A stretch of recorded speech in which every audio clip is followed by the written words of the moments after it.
welcome to the show. It's Hal Sparks Mega Worldwide. Consider this a Hal Sparks Mega Worldwide special report, including my accidental use of the morning's title, which I forgot to take down. And I will put up nope, that's the wrong one.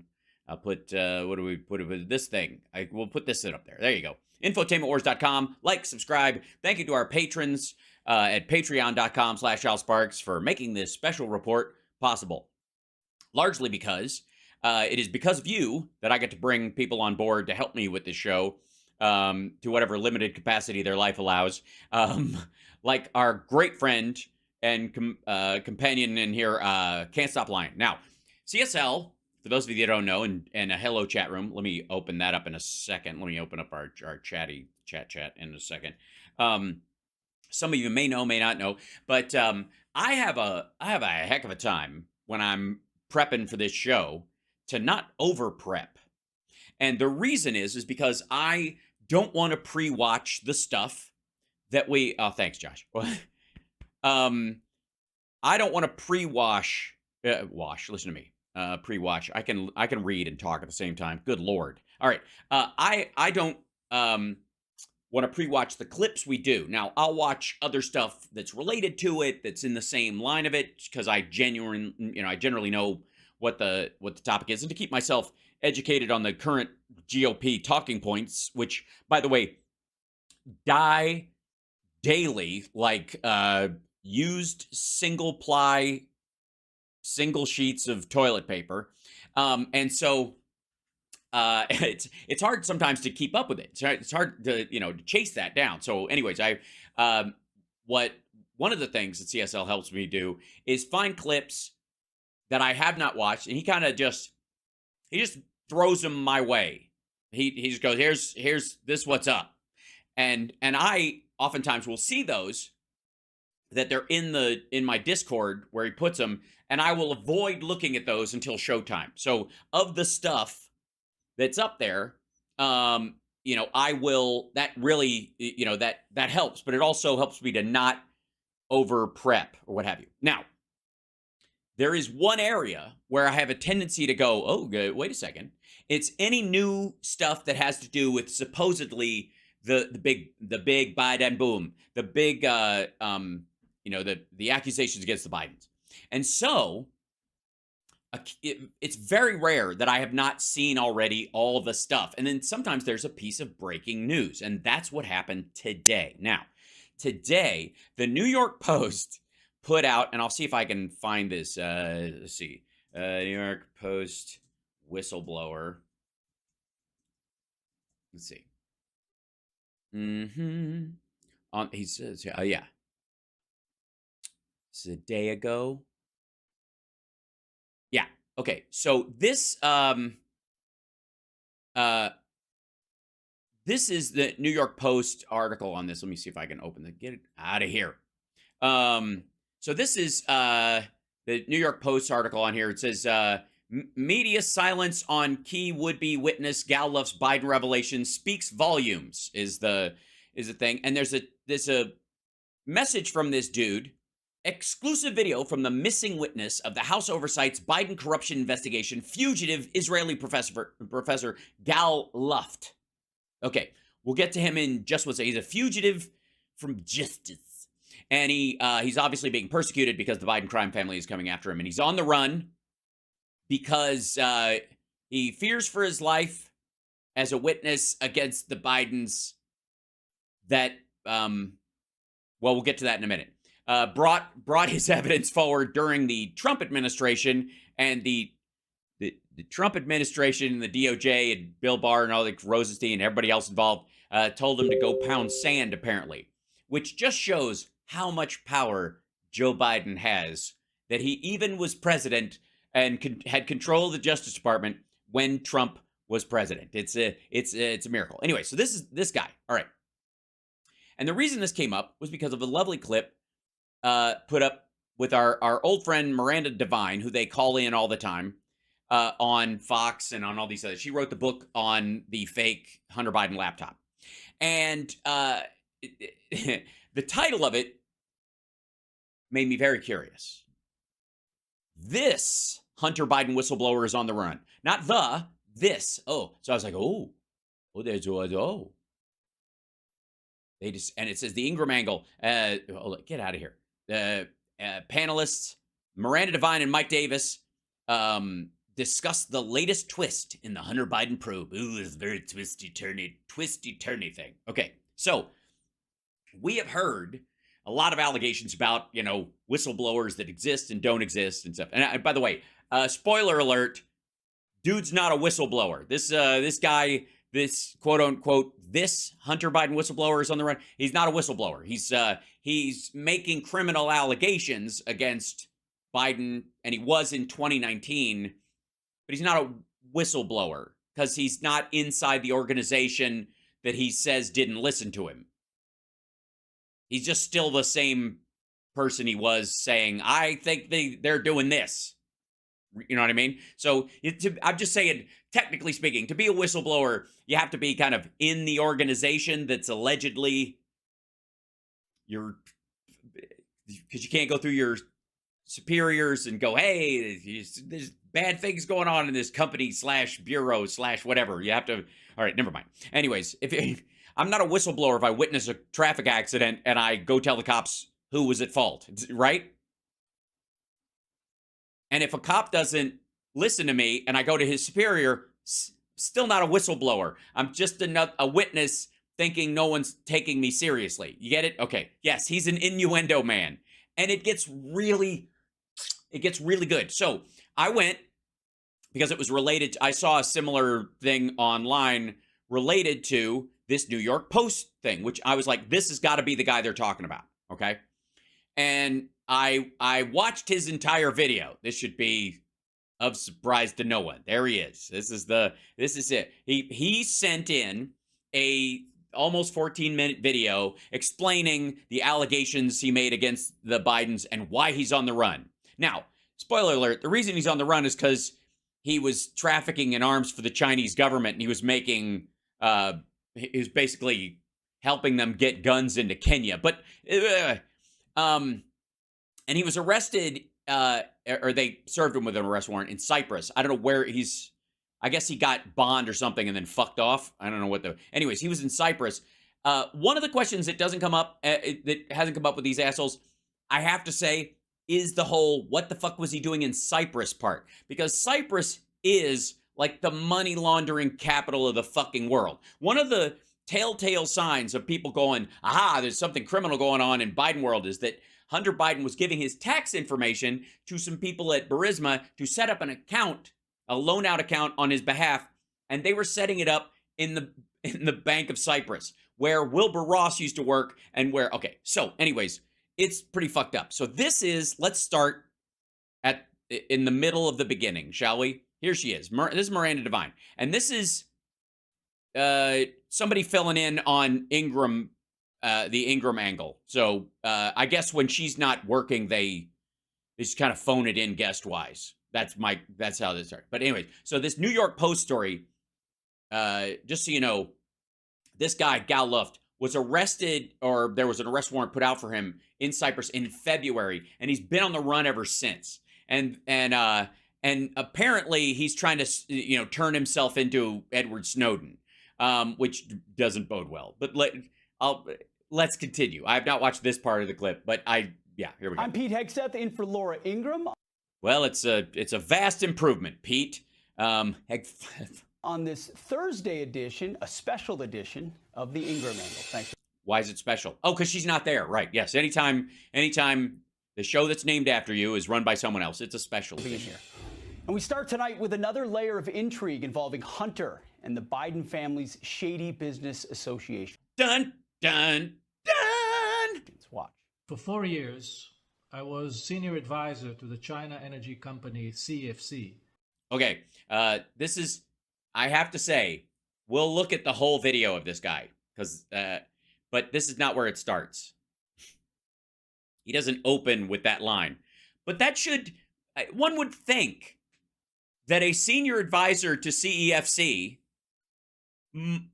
might not be the best source in terms of who the GOP wants to use to go as evidence against a U.S. citizen. At the same time of its dealings with the Biden family. Or the deal that didn't go through. By the way, for the record, to backtrack in case anybody knows, this energy company wanted to start a business in the United States, and they were reaching out to Hunter Biden through Rob Walker and Tony Bobulinski to try and make this happen. Now, there was some money that looks like it was put into an account like, okay, we're going to start this deal. You're going to invest your time. You'll work as a lawyer. We'll do the thing. But you got to put a deposit down in case it's fuck you money. And then ultimately, interestingly enough, one of the biggest pieces of exculpatory evidence in the Hunter Biden laptop story is that there are emails basically saying that if CEFC, the Chinese energy company that wants to do business in the United States, cannot start a subsidiary, the videos, I don't know why the audio is low on the video. Sorry. I will try and bring that up as best I can. Hunter Biden was essentially saying, look, if you guys can't start a subsidiary in the United States, I can't do business with you.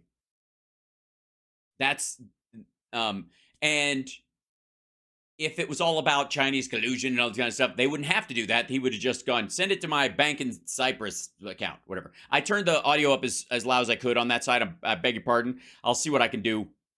Otherwise, as we go along, they're not all this quiet. I think it's just, that's why this is a special edition of, here, I'll turn on the closed captions in case it sucks. Shading Business Association? I think it means shady, but we'll see. Anyways, so the deal fell through because they wouldn't open a U.S. subsidiary that would be under U.S. law. This guy worked for the company and was part and parcel to that project starting, and then them closing it, cutting the deal off because Hunter Biden insisted on them following the law. Please continue. Under normal circumstances, I would be testifying before Congress about my experience with CFC. By the way, yes, I'm not surprised he's reading from a script, just for the record. But the way he's got it kind of down and to the left makes it seem kind of sketchy anyways. It's like a hostage video, but just in general. Sadly, due to circumstances I shall describe here in this video, I am forced to tell you this story via video. AKA not under oath. There are no normal circumstances in this case. That was the missing witness from the Biden corruption investigation. Oh, boy. And by the way, I need you guys to contextualize everything that Fox says about this fucking guy when I show you what his day job is. That's the part. And no, this guy's Israeli. He lived in Russia and China, but he supposedly lives in Israel most of the time.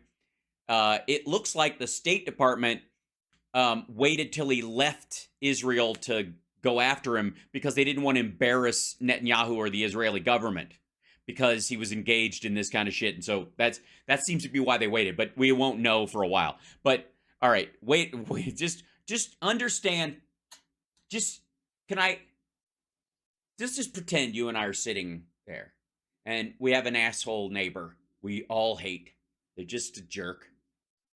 And while we do not wish anyone ill physical harm upon them, we see in the distance them yelling at neighbors and, almost kicking their dog and just being a prick. And they just start stomping across their yard. And I reach over and I tap you on the shoulder. And I point to a rake that is right in their path. And you and I just sit there and watch them stomp their way towards it. Okay? Okay. Here we go. This is, remember, Fox News, James Comer, Jim Jordan. This guy is their witness. This is the guy. His name is Israeli professor Dr. Gal Luft. Well, I don't think that's a long name. His name is Gal Luft. He is an Israeli professor. sort of. He laid out his bribery allegations against the president's family in an extraordinary video filmed in an undisclosed location. It looks a lot like a Ramada near the breakfast bar. While he is at... And by the way, obtained by the New York Post. He sent it to them. The same organization, by the way, that was chosen to launch the Hunter Biden story. That's not an accident. At this moment, on the run. He is on the run. Like a fox, like a fox, like a fox, on the run. In the 14-minute recording obtained exclusively by the New York Post. Sent to the New York Post. The fugitive former Israeli army officer claims he was arrested in Cyprus to stop him from testifying to the House Oversight Committee. He can still testify to the House Oversight Committee from hiding. Zoom call? I don't know. What would it take? We could set it up. Hey, man, it's 2023. That the Biden family received payments from individuals with alleged ties to Chinese military intelligence. Hey, fuckhead. I don't want to step on anything, but those alleged ties are through CEFC, the company this motherfucker works for. He worked for them for 4 years. He was part and parcel of them setting up the deal. Part of the fact that they were hiring somebody who was Israeli was to soften the impact of the fact that China was trying to do this. That doesn't stick. You didn't realize that if CEFC is tied to the military, this motherfucker worked for them for 4 years. All right. Rake. The self-proclaimed fall guy says he provided the incriminating evidence to 6 officials from the FBI and the Department of Justice during the Trump administration. A secret meeting in Brussels in March of 2019. Why did the Trump administration keep this meeting secret? But alleges that it was covered up. Over an intensive two-day meeting. It's a long meeting. It's a very long meeting. Or was it? I shared my information about the Biden family's financial transactions with CFC. Did you share yours? How much did they pay you? Because this sounds a lot like the worm pretending he didn't know about the hook, but including specific dollar figures. But perhaps the most... Which they already have, because it was already announced. Never mind. Alarming information I revealed was of a mole within the DOJ who shared classified information with Hunter Biden and his Chinese partners. By the way, this is old One Eye. The one-eyed FBI agent that Marjorie Taylor Greene was talking about. That's who he's talking about. After Brussels, I never heard back from the DOJ.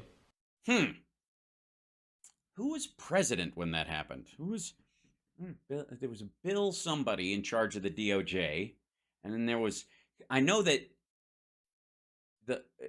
they had swapped FBI heads during the last administration, but I don't remember who suggested that guy. We'll figure it out. But instead of showing appreciation for my whistleblowing...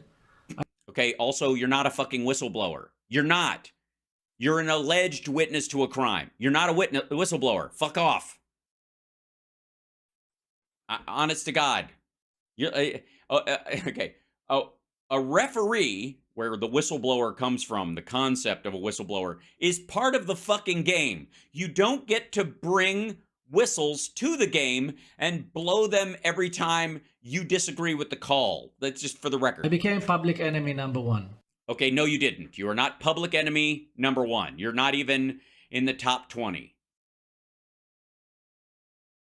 If you're public enemy number 1, unless they are the head of ISIS or something and are in a cave far away from a drone strike, cannot make a Ramada Inn video and mail it to the New York Post. But we'll get there. Hold on. Yeah, they didn't have time to get back to him. He goes on to describe during the Trump administration how over the next 4 years, he, his family, friends, and associates were harassed and intimidated. Finally, in February of this year, he was arrested in Cyprus on an extradition request from the Southern District of New York. for allegedly violating the Export Arms Control Act. Allegedly, well, first of all, he's alleged to have done it. He was arrested on that charge. It's an important distinction, but not that he knows the difference. After his arrest, he tweeted, "I've been arrested in Cyprus on a politically motivated extradition request by the U.S. The U.S. is claiming I'm an arms dealer. It would be funny if it weren't tragic. I've never been an arms dealer. DOJ is trying to bury me to protect Joe, Jim, and Hunter Biden." And he defended himself again. You're not going to read this one? Shall I name names? In his video statement. I, who volunteered to inform the U.S. government about potential security breach. And by the way, the potential security breach was that Hunter Biden was allegedly starting a deal that never happened, that never went through other people that started the whole thing. I guess that's Rob Walker, right? That never happened, that very possibly this asshole is one of the point people on making happen, and it didn't, so he let his CCP handlers down in this idea.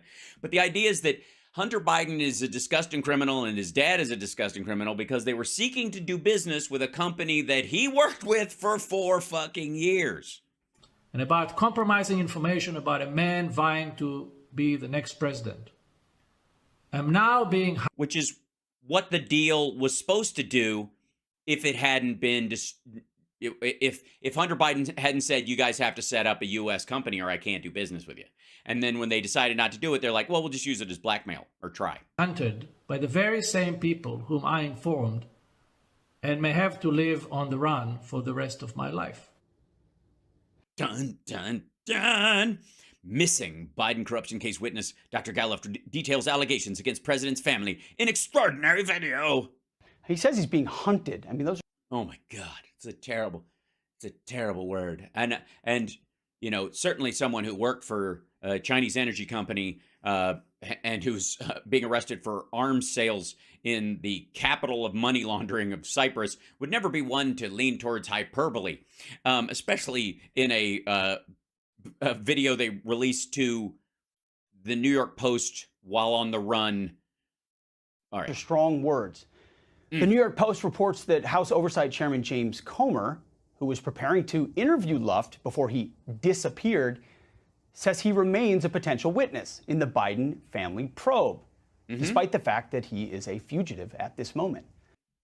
Right. So again, who are you going to believe? The current and former DOJ, I guess the people who ran it during the Trump administration, the ones who are running it now, or an arms dealer from Israel who worked for a Chinese energy company for 4 years, who wanted to inform on Hunter Biden and Joe Biden because they almost did a deal with a company he worked for 4 years. Luft's explosive allegations, well, they need to be addressed. And his motive? Oh, don't worry. I got you covered. Couldn't be clearer. This does not have anything to do with partisan politics. Of course not. This doesn't have anything to do with partisan politics. This has to do with international politics. This guy is a paid CCP flack. That's what he does for a living. It's not about Republican versus Democrat. He's trying to fuck democracy entirely. Don't get me wrong. I don't think for a second that this asshole is on his side either. Although I don't know what side he's on in terms of, you know, in the fuck democracy zone. But no, he's not a Republican or a Democrat. He's anti-America, period. I'll show you in a minute. Shit, this is, again, rake. I'm not a Republican. I'm not a Democrat. You're not a U.S. citizen. A derp. I have no political motive or agenda. That's a lie. I did it out of deep concern. Yeah, guys, he cares about us, about America. He's worried that America's going to be in a tough spot, guys. Guys, he wants us to be okay. He wants us to be fine. That if the Bidens were to come to power, the country would be facing the same traumatic Russia collusion scandal, only this time with China. Ah, I see. So this guy is also under the impression, by the way, that the Russia collusion allegations against Trump are false and drummed up largely by Russia is a control point. So I guess he believes the same thing about China, whatever. Anyways, this is something he did before the election. But sadly, because of the DOJ's cover-up, yeah, this is exactly what happened. Oh, it's so sad. It is sad. Guys, it's sad. It's sad. It gets sadder. Just wait. Rake. We've reached out to the DOJ, by the way, for a comment, and we have yet to hear back. They won't even return your phone calls? What chance do the rest of us have? Joining me now is Miranda Devine, a perfect guest for this tonight, Fox.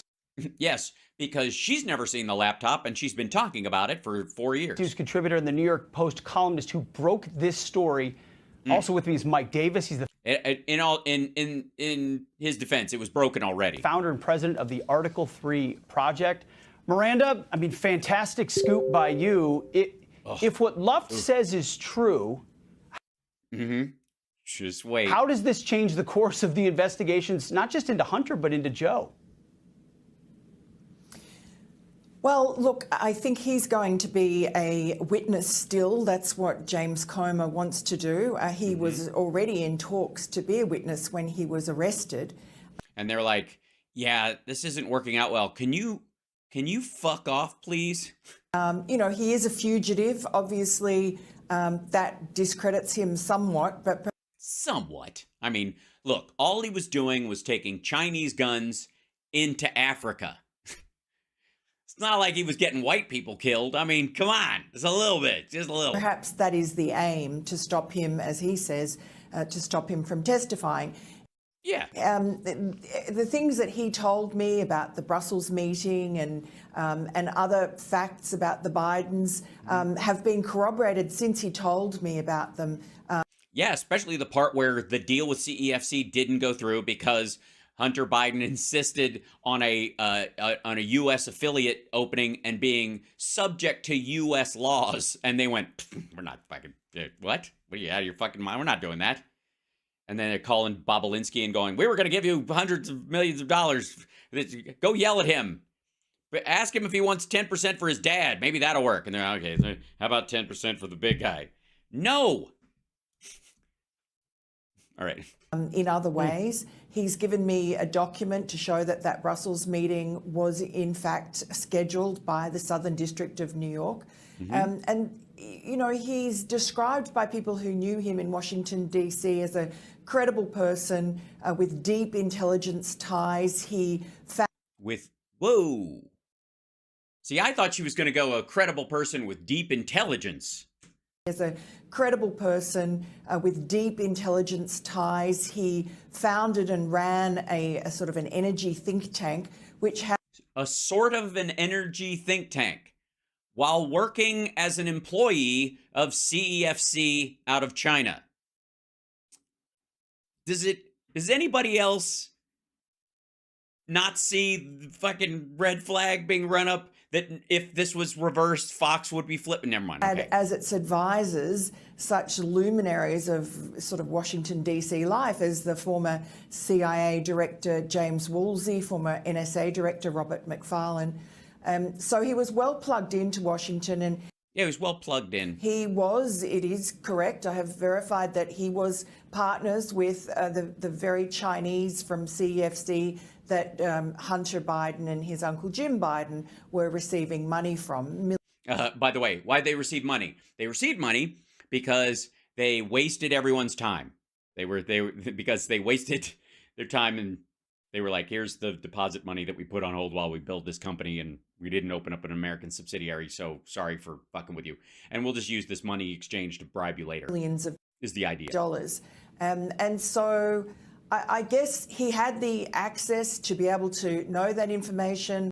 The access to the CCP, I guess. All right. We've heard about. Yes. Again, let me make this very clear for the cheap seats. New York Post, Miranda Devine, James Comer, and Fox News, and everyone else, I suppose, on that tree, is making the case that the whistleblower that they trust is the guy who worked for CEFC, which they say is a Chinese military connected company for 4 fucking years, at least. Also, by the way, his think tank being funded by China the rest of the time, but worked directly as an employee for CEFC for 4 fucking years, while this deal was supposedly attempting to be made, a deal that never was made because they would not open an American subsidiary. This guy worked there for 4 fucking years, and these folks say that makes him credible and makes the idea that Biden cut the deal and didn't cut the deal off and didn't do it, makes them, tied to the Chinese military. Yeah. Wait, and we're not even at the rake yet. Remember, this is the person that James Comer wants everybody to, after they testify or during the time they testify or during the time they say they testify, to go back into the internet, which is forever, and look at the kind of shit this guy says, which we will do in just one moment. You're watching House Party Mega Worldwide. Like, subscribe, give a thumbs up, support the show.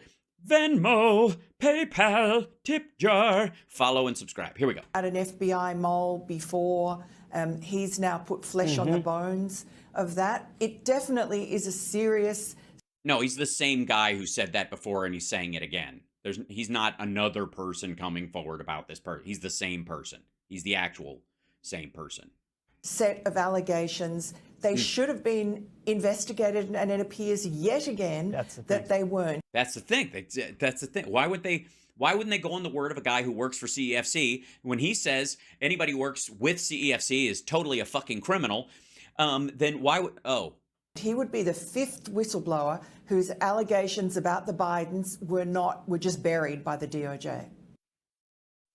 During the Trump administration, when they were actively seeking these things. Just wait. Yeah, folks are blowing the whistle all over the place. And yeah, he's not a whistleblower. He's an alleged witness. And even with the paperwork that supposedly he sent forward, there are no crimes alleged. Period. No one's hearing it. The game just continues. Mike, anyone involved in Hunter's corrupt business dealing, they're not going to be a Boy Scout. And Dr. Gall... Right. The guy's not a Boy Scout, okay? So he drops guns in the middle of African war zones. And sure, he's tied to money laundering throughout Cyprus. And, of course, he worked directly for the organization that even the whiff of working with makes Hunter the most evil, corrupt criminal on the planet. But this guy who worked there for 4 fucking years, it's just, a job's a job. You got to pay the bills. Luft appears to be no exception to that. But does that discredit his allegations in your mind? Or, I mean, there are... Of course not. It makes them even... I mean, honestly, if someone comes forward and they've got a smoking gun in their hand and blood on their hands, clearly that's someone that knows a lot about murder. And so I'm going to trust their opinion. Are going to be unsavory characters here if we're talking about these types of dealings. I mean, we're talking about the Bidens. This is the Bidens who face an allegation that they took $10 million in foreign bribes and threatened to pull $1 billion in U.S. aid from Ukraine. Yeah, this is dumb. We've asked and answered this at the order of the fucking president. Again, the entire CFR tape that wasn't a gotcha, like, hot mic situation. He's speaking on a fucking stage in front of a group of people.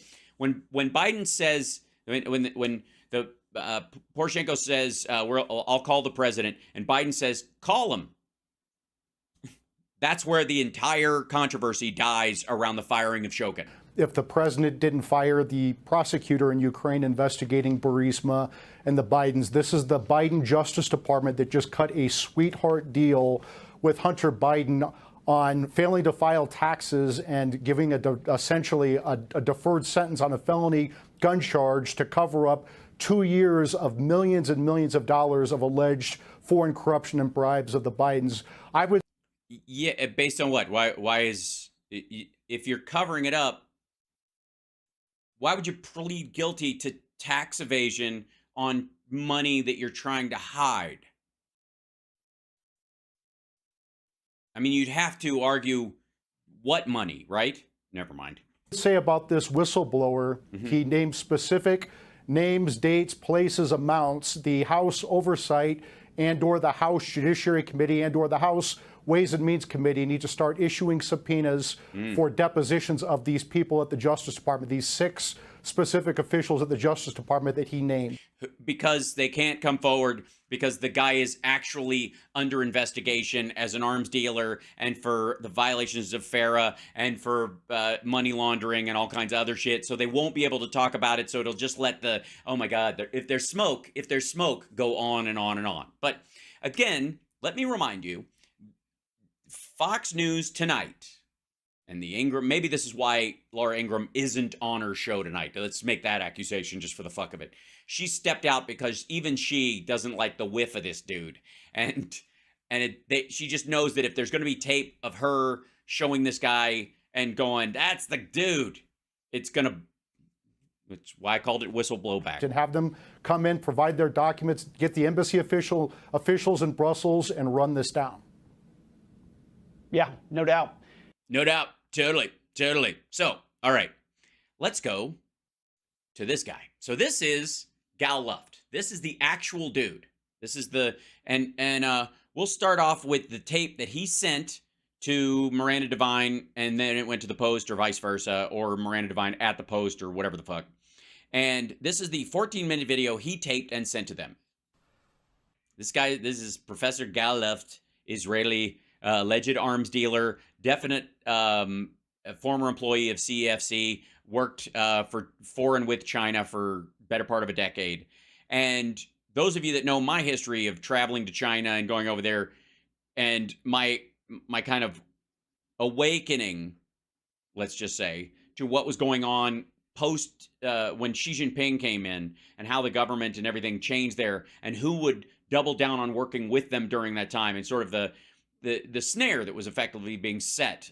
You know, that was part of the plan that Xi Jinping he thought he was going to do. Now, obviously it didn't work, and it's fucked the entire country into a cocked hat, but we'll get to that later. Good day. Goodbye. My name is Dr. Gal Luft. For the past 20 years, I have been the co-director of the Institute for the Analysis of Global Security.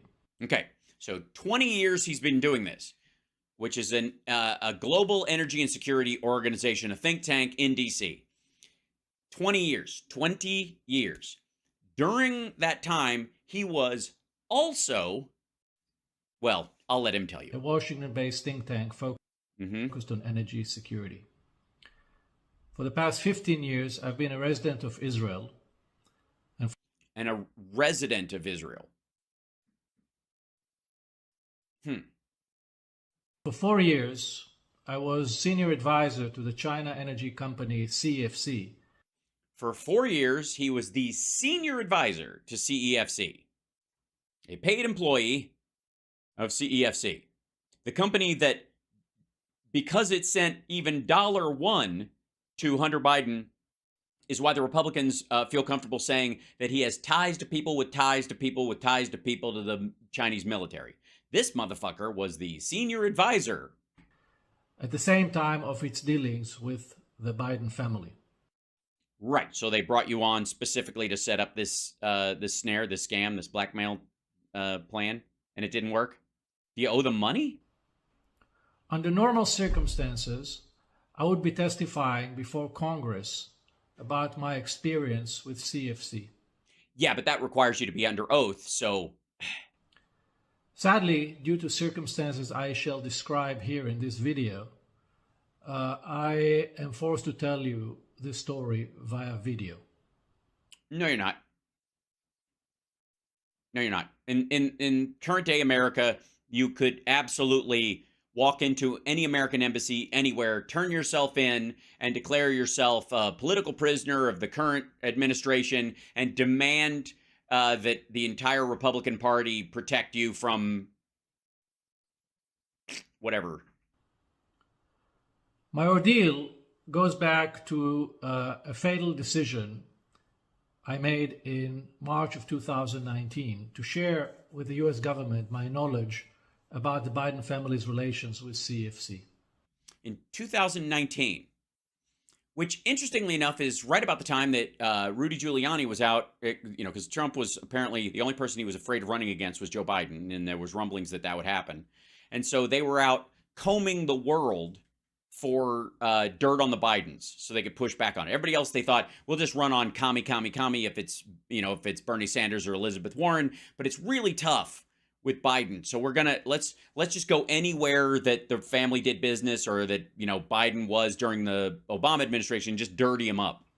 As I said, it was in March of 2019. March of 2019, yep. In a 2-day session at the U.S. Embassy in Brussels.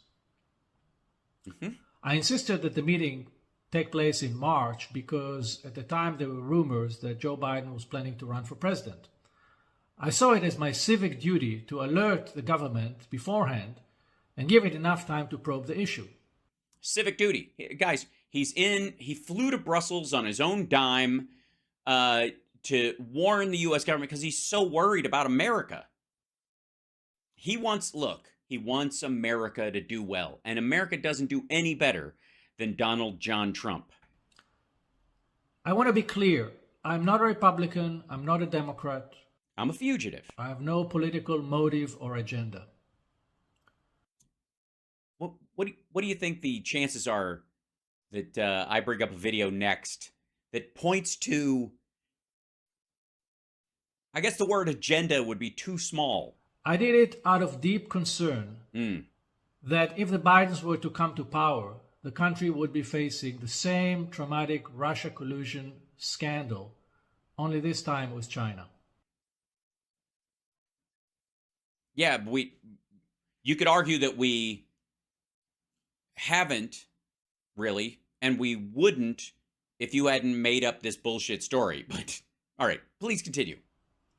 Sadly, because of the DOJ's cover-up, this is exactly what happened. The DOJ sent to Brussels a delegation of 6 people.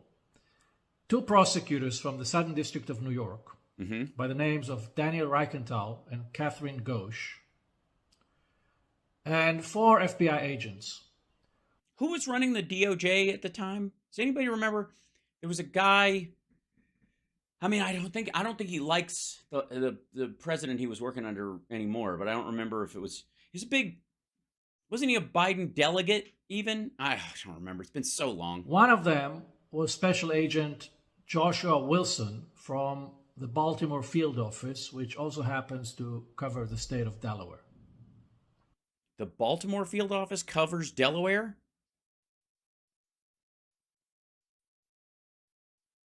Why is there a Delaware field office? Never mind.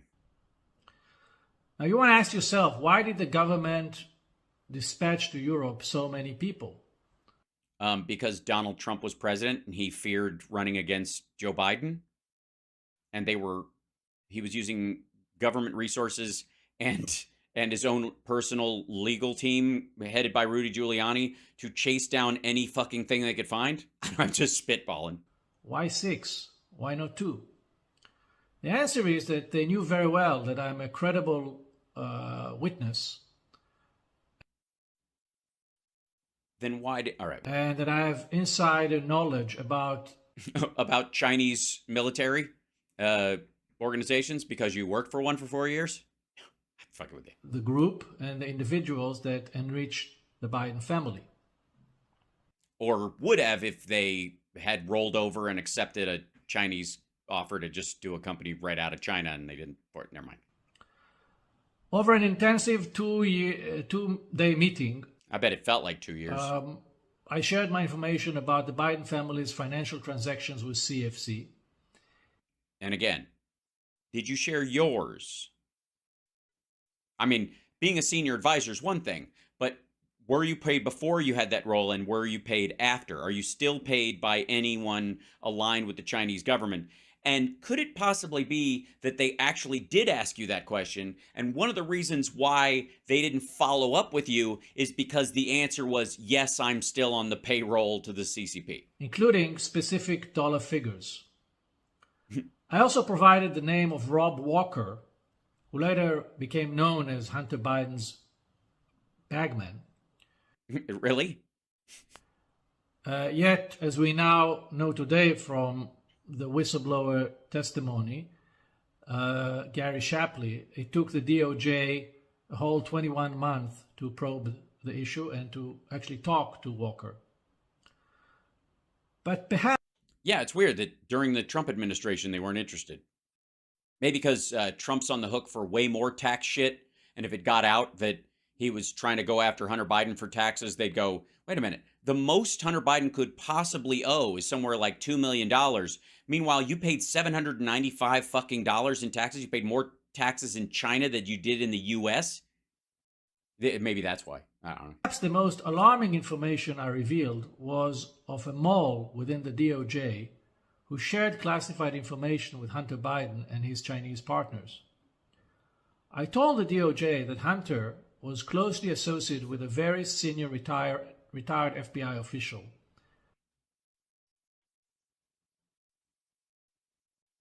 What was that word again?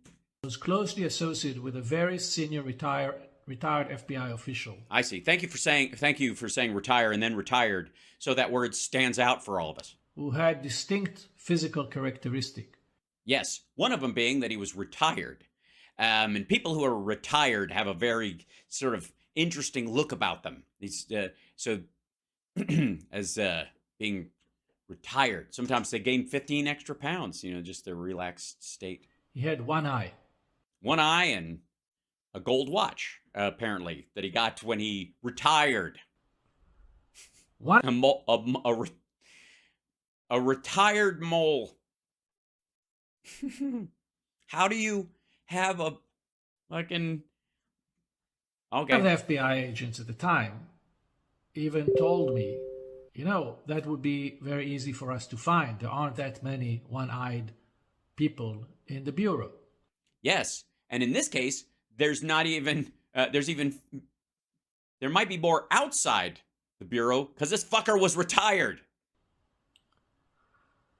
The information I provided the FBI in March of 2019, after the guy had been retired for a long time, apparently, was fully corroborated 9 months later when the famous laptop belonging to Hunter Biden, which contained all the emails and receipts, was handed to the FBI.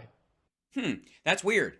So you generally you're saying there was a three-pronged attack to try and get all this information into the politosphere going into the election, and that this was kind of a full court press. And guess who seized the laptop from the computer repair shop? It was Special Agent Joshua Wilson. Dun, dun, dun! Who was with me in Brussels earlier. Yes, and went, hey guys, there's metadata on this motherfucker that actually comes from this guy. Fuck. Well, that was a waste of... I had fun in Brussels. The waffles were great. In other words, the FBI knew about, from me, about the Biden CFC deals. The deals that didn't happen. Before they got hold of the laptop, way before. They had enough... Right, and it didn't work because they looked into it and they went, we can't take a CEFC employee's word and use that as a predicate to go after someone who they tried to make a deal with Biden and then it didn't go through, and they're mad about that deal, and a disgruntled party on the side of a deal that didn't happen is a terrible fucking witness, and so they blew it off. So I guess you're saying that they had to take that fake evidence and funnel it some other way. Anyways, please continue. Time to investigate the issue, but they didn't. Oh, by the way, this isn't even the video that I'm going to share with you guys. This isn't even the sweet stuff. Oh, hang in there. That's why this is a Hal Sparks Whistleblowback special report. I should have a button or something. I like finding number 2. No, that's not it. I should probably, let's see what the, where's I made the whole, there we go. Hello, bullshit. Yeah. After Brussels, I never heard back from the DOJ. So they do have taste. But instead of showing appreciation for my whistleblowing, You're also not a whistleblower. You're an alleged witness. The whistleblowing part doesn't even come in for another possible couple years. became public enemy number 1. No, you didn't. Over the past 4 years that followed, me, my family, my friends, my associates, Even during the Trump years, they were that mad at you for trying to scam them. Okay, we were all harassed, intimidated, terrible. and finally, I was prosecuted. Despite You and by the way, I want you to remember, if you will, let's put another pin in this. 4 years he worked for CFC, and 4 years since he gave this information, he's been on the run. He's been public enemy number one. He was tailed and everybody was slandered and slammed and slammy slandered for the last 4 years. The last 4 years have been hell. This guy was prosecuted this February, but the last few years have just been shit. Like he hasn't been able to do anything. He's been on the run, and the Biden crime family's after him. Just remember that, because he just, yeah. despite all that, on the eve of the 2020 elections, Curious that you waited right up till it. I sent my lawyer to Washington to meet with then acting Deputy Attorney General, Mr. Richard Donoghue, to ensure he was informed about the information I had given his department in Brussels 19 months earlier. And, to help him out with Jan 6. And also to warn him that there may still be a mole within the DOJ. A retired mole, but still. Also, yeah, somebody just pointed out in the chat, what fucking crime are we talking about? Just say it. This is a 14 fucking minute video. I mean, other than just playing the fucking violin, I'm not quite sure what's actually being said here. That other than Bill Barr sent a group of people to run down every possible allegation by every fucking lunatic and criminal, subspecies out there in an attempt to protect Trump from having to run against Joe Biden. Mr. Donoghue confirmed to my lawyer that he was aware of my claims. But now we learn from the IRS whistleblower that it was Rich Donoghue himself who suspended the investigation. Yeah, he didn't say he believed them. Yes, I'm aware of his bullshit. I've still got some of it on my shoes, actually. I've got to go change. A few weeks earlier, on September 4th, 2020, on the grounds that it was, quote, too close to the elections. Finally, in February this year, I was arrested in Cyprus on an extradition request for... What were you doing in Cyprus? Just, it's nice there? I mean, it sounds lovely. I imagine it's a wonderful place to vacation, especially if you like to lay on the beach and launder money. From the Southern District of New York, the very same office that... By the way, Interpol was looking for him.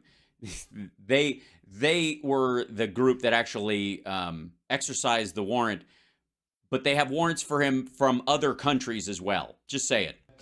Met with me in Brussels. The 7-count indictment said I violated the Arms Export Control Act, and if I convicted, I would face up to 100 years in prison. While I was... Well, that's a lot of counts, man. I don't think you get... Just for violating it once, you don't get up to 100 years. It sounds like there's multiple counts there. Like, how are they? Is it a year per rifle? I was detained in Cyprus. I was portrayed in the international media as an arms dealer, even though I never traded a bullet in my entire life. No, just missiles and drones and IED materials and just the rifles themselves. What do you leave the bullets up to somebody else? What the fuck does that mean? In fact, nowhere in my indictment the DOJ claimed or presented evidence that I bought, sold, shipped, or financed any weapons. You didn't buy, sell, ship, or finance them. I see. So you just made the introductions and somebody else handled all the paperwork? Cool. I was also charged with acting as an unregistered agent of CFC, which is a FARA violation. Right. While you were attempting to drag the former vice president at that time's son into an international deal in an attempt to create a blackmail scheme. Yeah, we get that. The DOJ says that I caused a payment of $6,000 a month to former CIA Director James Woolsey in order to put his name on an article I had ghostwritten for the China Daily newspaper. Look, some of you are going, wait a minute, this guy ghost rights articles on the China Daily. Why would that be hinky? I can't think of a reason. Nowhere in the indictment, the DOJ mentioned the well-known fact that Mr. Woolsey had been an advisor to my think tank since 2002. Cool. My question is if he's been an advisor to your think tank all that time, why can't he write his own fucking articles? And that there was nothing in the article that represented Chinese interest. To the contrary. The notion that I, Gal Luft, spoon-fed a CIA director with policy proposals on China, treating him like a useful idiot. This seems very specific, don't you think? It's not only an insult to the intelligence community, it is an insult to the intelligence of every American. Yes. The appeal to insult. How dare they? I think there's a word that often comes to mind, if I may. What is it? This guy right here. Why would this play? Hold on. Oh, play, you silly thing. It's not playing. Hold on. Dun, dun, dun, dun. Okay. Outrageous. Thank you. Anyway, finally, it took him a second. This is the appeal to outrage. That's the idea. The U.S. government claims that I acted on behalf of CFC. You did. You were the senior advisor to CEFC for 4 fucking years. And therefore, I'm a foreign agent. But let me tell you a little secret. Cool. The same CFC that the U.S. government claims was associated with the Chinese intelligence and, quote, an international criminal organization. Okay, first of all, I have not heard anybody refer to CEFC being an international criminal organization except Republicans who are tying it to Hunter Biden. Now, the next sentence out of this fucker's mouth is fucking gorgeous in terms of the Republicans throwing their lot in with this dude. And this isn't even the best stuff. Was a 501c3 charitable organization registered in the state of Virginia and approved by the IRS. So, what? So what we're arguing about, according to this dickhead and James Comer and Miranda Devine and the New York Post and the entire GOP, is that there is an allegation that Hunter Biden was in business with a 501c3 based in Virginia. What? How? Who gives a fuck how much money he got from there? He was working for a charity, according to you, and so were you. What? What? What is that? How in the... How? What? The same organization was also a major donor to the Clinton Foundation and Columbia University. Needless to say that none of their executives were charged for any wrongdoing. Right. So, but if that's the argument, then why the fuck... Jesus Christ, if a 501c3 out of Virginia that's not criminal and gives money out all over the place is handing money to the Biden's willy fucking nilly, who cares? What? Shit. All right. This part was really fucking confusing. And this section, this piece right here is exactly why he's not being called as a witness. This is why Comer goes, fuck off. And just like, let me show you this again, if I may. May I? May I? Thank you very much. Thank you. Run that by me again. And he's reading this. This is from his fucking lawyer. So he's reading this. And, quote, an international criminal organization. Yes, CEFC. Like, what? Remember the fucking Fox clip we just watched? Was a 501c3 charitable organization registered in the state of Virginia and approved by the IRS. The same organization was also a major donor to the Clinton Foundation and Columbia University. Needless to say that none of their executives were charged for any wrongdoing. Well, they wouldn't, because you were using that as a shell. But yes, point of order, Mr. Chairman. The overwhelming amount of bullshit is making my eyes water. What is the fucking point? How does any of this make sense all of a sudden? So his defense is that Biden is corrupt because he was doing business with CEFC, and I have the receipts. P.S. CEFC was a 501c3 out of Virginia. Huh? What the fuck? This isn't even the worst of it. If CFC was indeed a foreign entity, shit, tied so closely to the PRC, why was it allowed to operate freely as a public charity? So the money came in as a public charity. So the money to Hunter was a charitable donation. Then was it? Then what the fuck are we talking about? What? This is all right. If I was this dude, I'd be on the run too. What the absolute shit are you talking about? Right? Well, this is it. This is the fucking whistleblower. This is Jesus Christ. And all right, maggots, we got a couple in here. Tell me, to explain that to me. Explain that to this guy trying to cover his own ass with CEFC is explain. All right, that he's saying that Hunter just took money from a nonprofit in the United States. Huh? Why did the government expose taxpayers to the risk of funding an entity it knew at the time was so compromised? Why did they not warn anybody? Because it was the Trump administration? You got me. Maybe it started out as a good organization, and then it had a poison pill in it. That doesn't sound like something the CCP or the Russians would do, does it? Isn't the role of government to protect its people?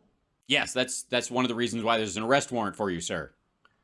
I'm also being charged for making a false statement in Brussels. Mm-hmm. But why was I in Brussels to begin with? Because you're a paid agent of the CCP, and they funded you doing this, and you were promised some sort of reward on the other side, and you're mad because you didn't get it? I'm spitballing. Was I there to eat Belgian waffles? That's a little TMI. I don't know. I'm going to go with no, because waffles make you happy, and you're a miserable bastard. I'm just saying. The DOJ charged me for making a statement in a... Right. And by the way, no one ever gets up out of their chair to lie. You always do it. People only lie from home. voluntary meeting that would have never come to bear if not for my good citizenship. Yes, that's what it was. Your good citizenship as a employee of a Chinese military contracted organization who's been a resident of Israel but of questionable citizenship, God knows where you are, who's been in Cyprus a bunch laundering money and was trying to set up a deal with yes, good citizenship. Of what country? So let me propose an idea. Okay. Why won't the DOJ make my indictment public? Do it. Oh, because it's international and because they're still chasing down other people that were coordinating with you, and it would start an international incident with the Chinese right when we're trying to figure out what the fuck is going on with them. That's probably why. Make my day. Put it on your website. Make my day. So that every American can see the nature of the allegations against me, the quality of the evidence. Well, no, they're not going to post the evidence, fuckhead. There's a trial that's going to happen. All right. And the length the government is willing to go to weaponize the justice system to punish whistleblowers like me. You're not a whistleblower. You're an alleged witness to criminal activity. Unless you're arguing that CEFC was not a 501c3 and was not a charitable organization, but may have been a sock puppet for the Chinese Communist Party, using it to manipulate the... Nah. I have another idea. I'm sure it's as good as the last one. Why won't the FBI submit to Congress the minutes from the Brussels meeting? Let everybody see what happened in Brussels. Well, no, because you went there to make an allegation. You're getting paid by the allegation, dumb fuck. For all we know, you were sent there by the Chinese or through, any other kind of, like, fucking Trump could have paid you personally because they knew about this stuff, or Jared Kushner could have arranged this, and you went to Brussels to kind of drum this shit up, and then you would just go into the wind and we could go allegation, allegation, allegation without ever having to go through with it. But you're not going to get paid unless it actually goes somewhere, unless it's valuable, and then it's lost its value, and now you're fucked. So you want to make it valuable again. So you're like, hey, if I get them to post those things, then you guys give me an exit visa. Why not? Because you got a trial coming up and they're going to partly evidence against you. I don't know. Ask your lawyer. Are you trying to protect anything? Yes. Ironically, your right to a fair trial. Are you trying to protect anybody? I also hope that the DOJ can explain why they targeted me in Cyprus and not in my home country of Israel, where I reside most of the time. I don't know. Maybe they just looked up and why the fuck weren't... Maybe they were all set to grab you in Israel and they realized, hey, this motherfucker beat feet. After all, the U.S. shares a bilateral extradition treaty with Israel. Right? So you got wind of this and you fled to Cyprus where you think they don't. Oh, I see. All right. Well, that's clear. Okay, so yeah, somebody, one of your moles, Captain One Eye, the Wonder Weasel, called you up and said you're about to be picked up, and so you fucked off to Cyprus, hoping that that or the Caymans or one of these areas where the U.S. can't pick you up, and it didn't work because Interpol came. So if any of my crimes are real and serious, and this is not just political prosecution, why did the U.S. need to sneak up on me during a short visit to Cyprus? I don't know. Why were you in Cyprus? Were you engaged in that criminal activity? Maybe, I'm just going to float this out there. As someone who facilitates arms deals, while doing everything he can to keep, a relatively thick stack of paperwork between you and the direct implication in those things, you can't not cash the check. And some of your money laundering was taking place in Cyprus. And while Interpol was there, they were aware of the warrant. And they were in Cyprus dealing with another money laundering thing. Like, hey, isn't that fucking guy that the U.S. Hey, that's him. Fucking snatch that dude up. So they didn't fly a bunch of FBI agents over there. I'm just saying they were. I guess Interpol was in the neighborhood. Do they not trust the Israeli judicial system to judge? Well, considering what Netanyahu's trying to do to it, I don't know. But it doesn't matter. This issue on its merits? What's going on here? I think you're getting busted for shit you've been doing all along, and it's biting you in the ass, I think. Also, why did the DOJ wait 6 whole years, well beyond the statute of limitation, to indict me? 6 whole years? The fuck are you talking about? You said 4 years. You lied to them in 2019, dickhead. If you don't trade arms, why you're saying that you traded arms 7 years ago? And what the fuck does statute of and by the way, statute of limitations is from the discovery of the crime, not the crime date itself. So all right. This guy's magic. Why did the DOJ choose to unseal the indictment on November 1st, 2022, the very same week of the midterm elections? The very same week of the midterm election. The news was busy, and they were, I guess, trying to help you out? Could this have anything to do with the fact or the fear that once Republicans gain control over Congress and begin to investigate, their cover-up would be in full display? No, because even if they lost the election, they'd still have until the swearing in on January 1st, or the next session to do whatever the fuck. Also, the DOJ isn't directed by Congress in that regard. But why would they try to bring you to the United States under arrest if they're trying to keep you away from the Congress being able to interview you under oath?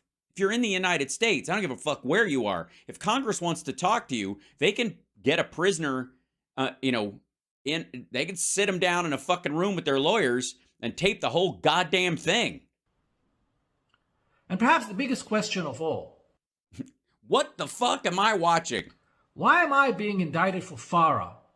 For ghostwriting an innocuous article. Innocuous?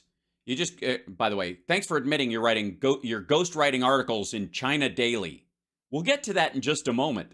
More evidence to come. For which I received no payment, let alone. Yes, he's the Paul Manafort of China Daily. From a foreign government. When the mother of all FARA cases, the Biden systemic influence peddling on behalf of foreign governments for which they raked millions, goes unpunished.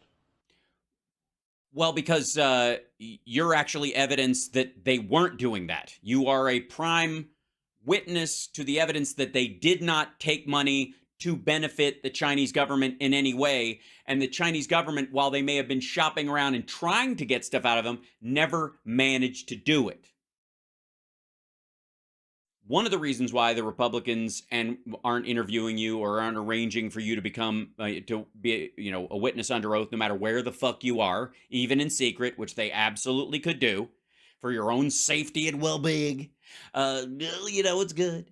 And then, of course, why the Trump administration didn't go after you was because they knew you had more value as a yammerer than an actual witness. This is in a nutshell why I decided to act the way I did. What, to flee the law? Okay. Because I do not have faith that I would receive a fair trial. Why? Honestly, why? I think it sounds like your concern is precisely that you would. In a New York court. Let me tell you why. Okay.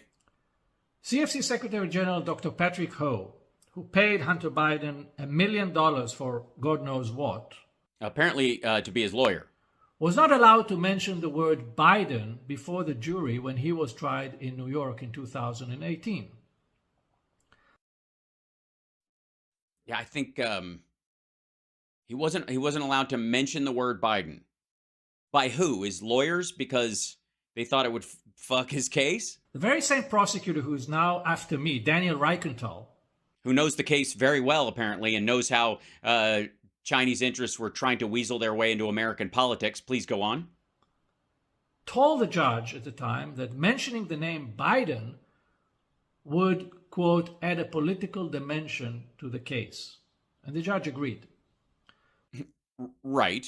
And they weren't, insofar as I know, were they co-defendants or alleged co-defendants in this? Which means that if I'm ever brought before a U.S. court, I would not be allowed to utter the word Brussels or... Yeah, no. Brussels would not make it, unless you were, of course, getting busted for trying to fuck some of the sprouts. Biden? Any of the B letters. Yeah. Baba Booey, nothing. In the real context of my arrest, me being patient zero of the Biden family investigation.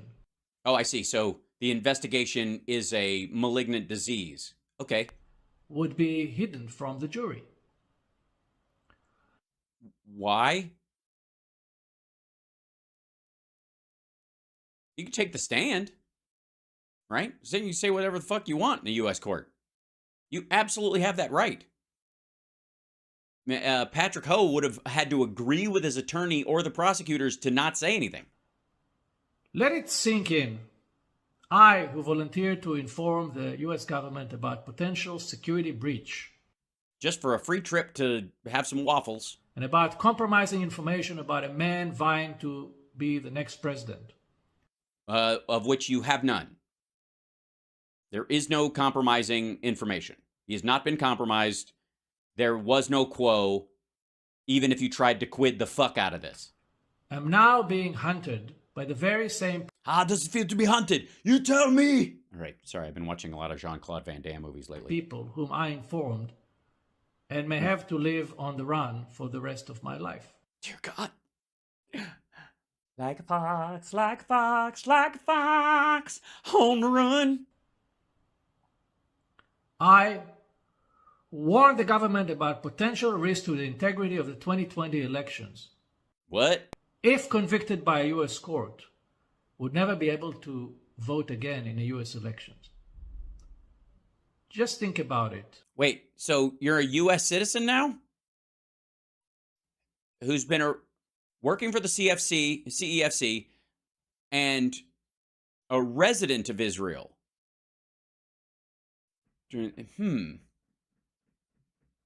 So you think you'll be convicted, is what you're saying? You've seen the evidence against you, so... And ask yourself, who's the real criminal in this story? I'm going to go with you, buddy. And now, let's get to the next part. Ladies and gentlemen, you're watching Hal Sparks Mega Worldwide, and I think that shows taste and breeding on your part. Like, subscribe, support the show in any way you can. Spread this shit around because ain't nobody else doing it. Now, I'm sure there will be a couple of people who will address this, outrageous, will address this dickhead. Sorry, I had that automatically set up. Will address this dickhead in a minor news story, whatever. They'll cover it. However, they'll only go so far as to tell you what he says about what he said about when he said it. Okay? He looks like a pale Dinesh. Right. All right. Now, let's think for a moment. This guy's ghostwriting articles for China Daily.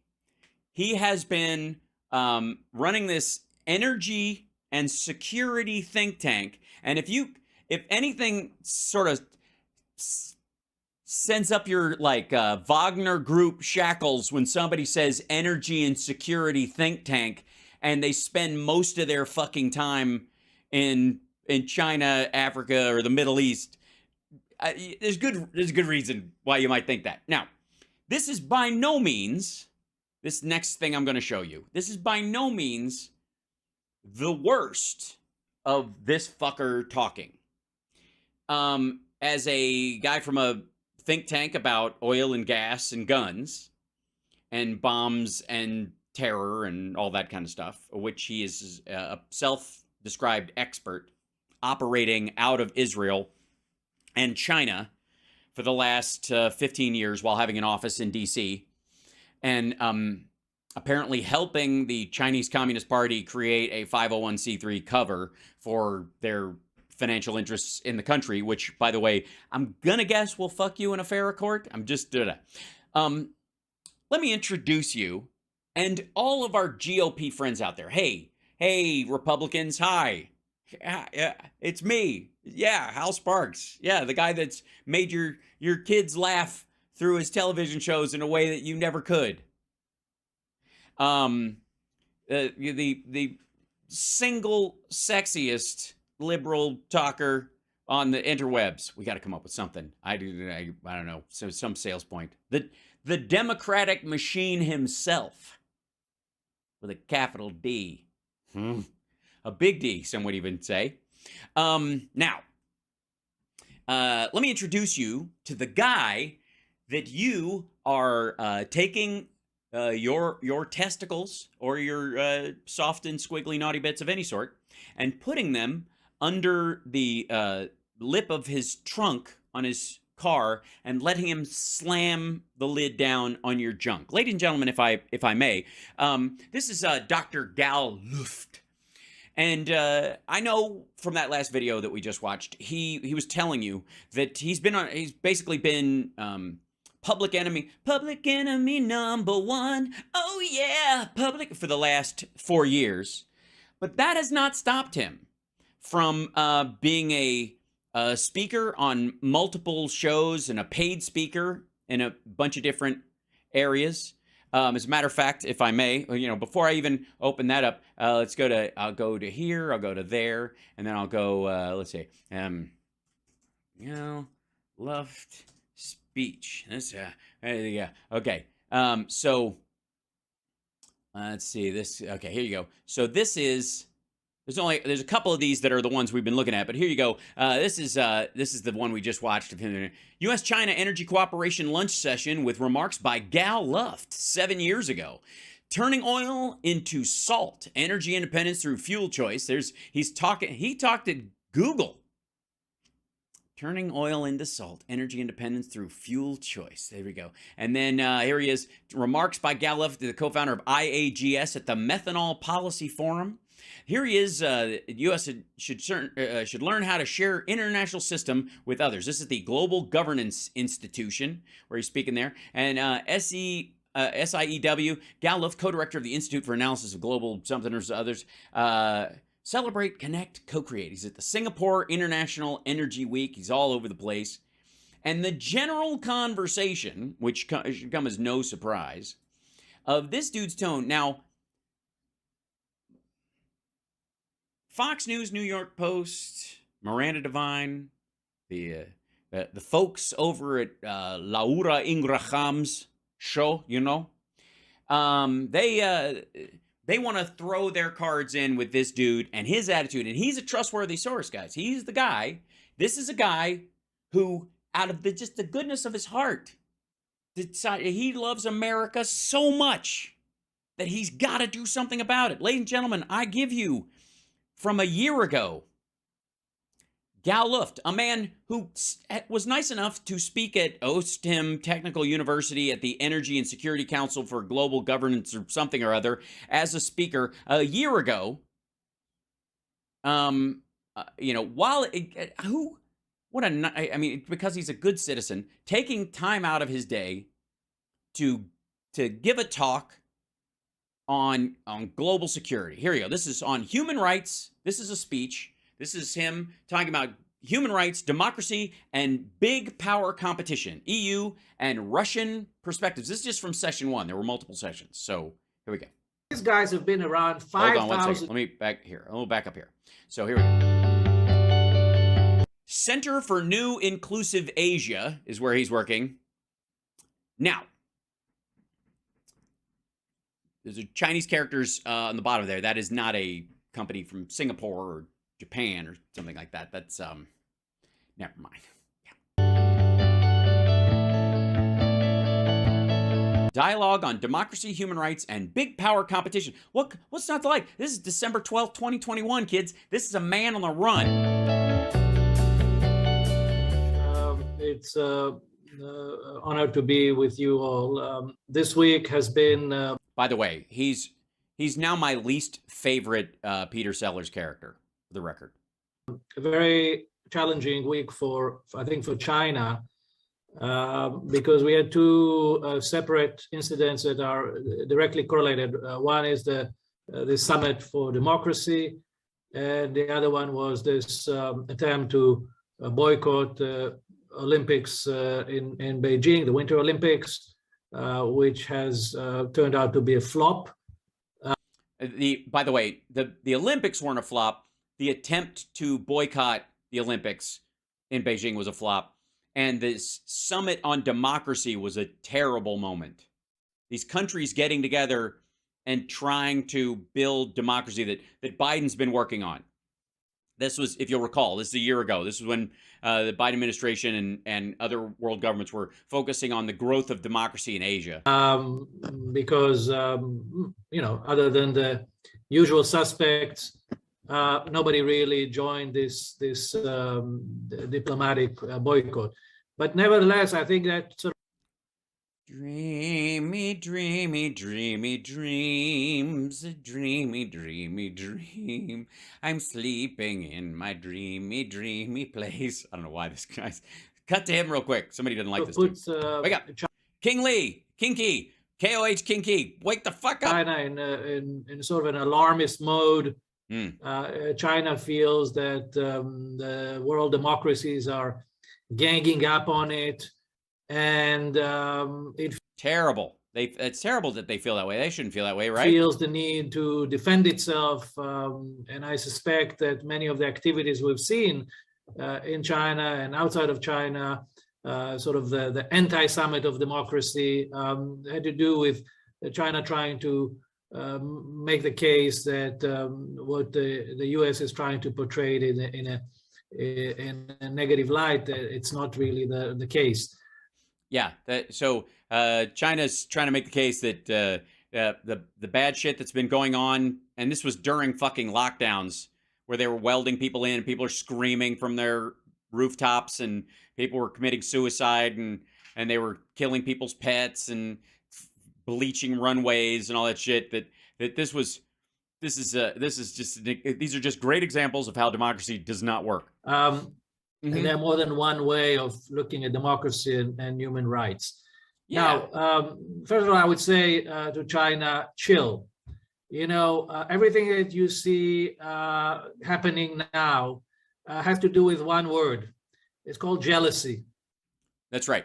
So the United States was having these democracy summits because they were jealous. We're jealous of China. And this is in 2021, in December of 2021. All right. China is successful. China is prosperous. China is lifting more and more people from poverty. China is investing in its neighborhood and in other parts of the world. Okay. For the record, none of that is true. It wasn't true a year ago. And thanks to people like yours truly, more and more, and the guys at the China Show, people are aware of this, or Peter Zion as well. People are aware, that this is all not true. Now, you're welcome. But then, even then, they were like, this doesn't look too good. The videos coming out of people fucking screaming and they're beating women up and throwing them in a fucking dog kennel because of COVID. I don't know if this is... I mean, it might not be great over here, but it ain't that. The West is confused. The West is unable to get its act together. That's right. Gosh. And it's just gotten worse. And speak in one voice. The West is... Well, you realize that part of the West, quote unquote, which this asshole is allegedly a part of, he's a U.S. citizen who lives in Israel most of the time and stuff, but put that aside for a second. The whole element of the West is that we don't speak with one voice. We have agreement on the how, and the sort of the overall general system, but then you carry it out on a personal level, country to country. Facing many problems that have to do with cultural disorientation and political atrophy. And of course, a lot of it is being channeled into this type of conversation about our system is superior to yours, etc., and who's writing the rules of the road and everything that we've been hearing all along. So I would say, when people are going after your values, and it means that that's the only weapon that they have left. And yes, apparently the only weapon the West has left is to go after China's values or their lack thereof. And mainly he's talking about Xinjiang and the Uyghur genocide. Well, one of the things I want to point out is that, you want to ask yourself, do Americans really care about democracy and human rights? No, of course not. We don't even like to vote. We don't care about those things. Yes, we do. Or is it only the government? Because you have to separate. That's a very weird way to look at it. The government cares about human rights, not the people. Between America and Americans, okay? The fact that Washington is doing certain things doesn't mean that this is a sort of the highest priority for the American people. And also we want to ask ourselves, why is it happening now? I mean, 4 years of Donald Trump, we barely heard about democracy, we barely heard about human rights. Yeah, and apparently you had no complaints. The only thing, by the way, that we heard a lot during the Trump administration was religious freedom. And why? Because there are 70 million evangelical Christians in America who are the base of the Republican Party, and they care about religious freedom. And that's why it was a big issue at that time.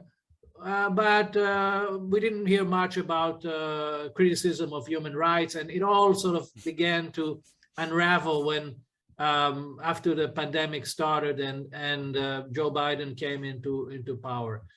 I would say this, that What, by the way, I don't know what the fuck he's talking about in that little chunk. That was kind of a mess. But the idea is that America not caring about human rights and democracy, apparently, that was raveled under Trump, and it became unraveled under Biden. Overall, I think Americans don't care very much about the state of human rights and democracy around the world. In fact, most of them think that their own democracy doesn't work.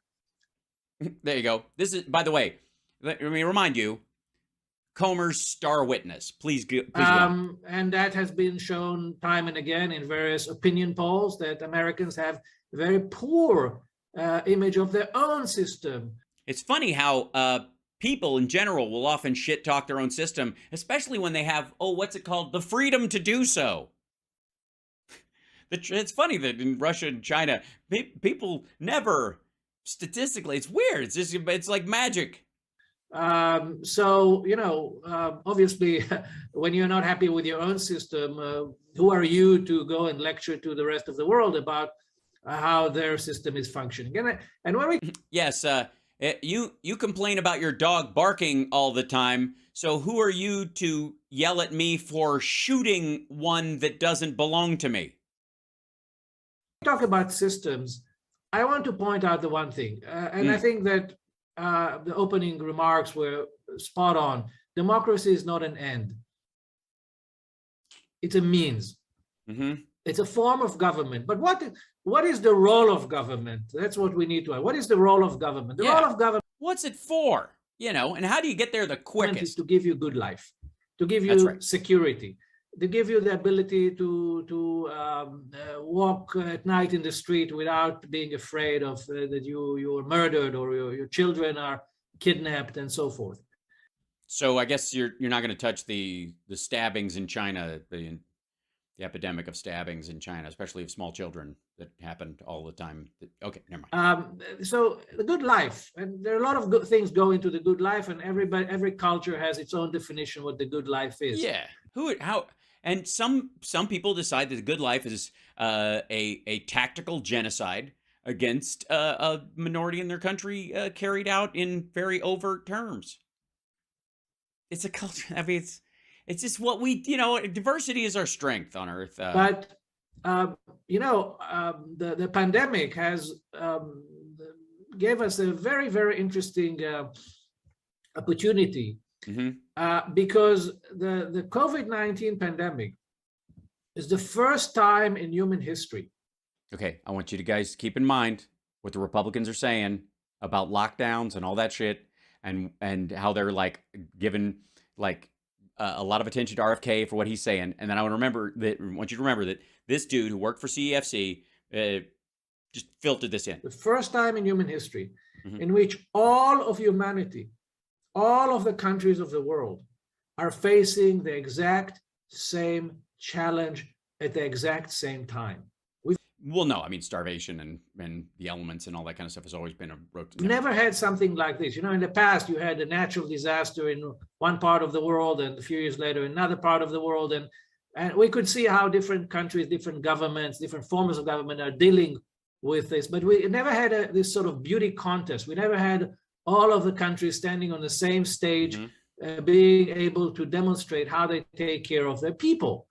And the pandemic is the first time that we have this opportunity to compare, this sort of what I call the beauty contest. Here it comes. And when we look at this beauty contest, we see that democracies have performed horribly. There you have it. Yeah. So the idea is that democracies, it was very rough. Only the authoritarian countries or countries that acted in the most authoritarian way were successful. Horribly. Horribly. In fact, more than 80% of the people that died from COVID-19 around the world were living, unfortunately, no longer in democracies. No, we actually give real numbers. That's why. The thing about democracies is we give a fuck about our citizens. So if a bunch of them die, we'll tell you exactly how many. More than 80% of the people that died from COVID, more than 5 million people that are already dead, were residents of democratic states. So when it came to the ultimate test of protecting your life, defending you from enemy, doesn't matter if it's a virus or a nuclear bomb, the democracies failed. This is the GOP star witness. So to me, when I look at it, I say, what do I want from my government? Only one thing I want from my government. Main thing is protect me, defend me from this, from that.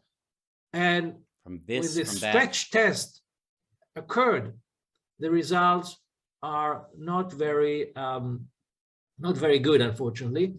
And I think there are 194 countries around the world that are looking at all of this, and they're saying, okay, what are they talking about? Democracy, but do we like what we see?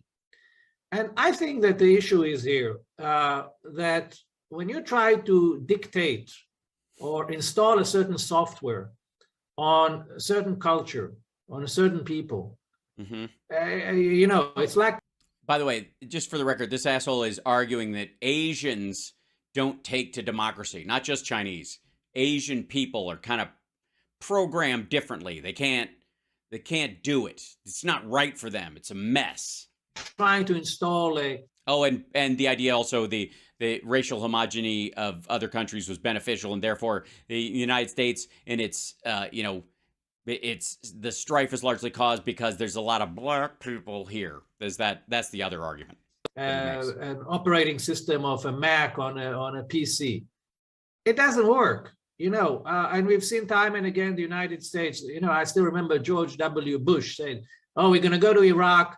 We're going to bring them the democracy. We're going to liberate them from their terrible leadership that we have." And 1 million people later, dead, many tragedies. You all know the stories, and we've seen it time and again. We've seen it in Libya, we've seen it in Egypt, we've seen it in many countries where the sort of imperialistic mindset of we're going to come and show you what's good for you, when our own system, our own people are not even satisfied with what we have. Right. But Americans don't like democracy either. That brings to one disaster after another. And, when I look at China, these guys have been around 5,000 years.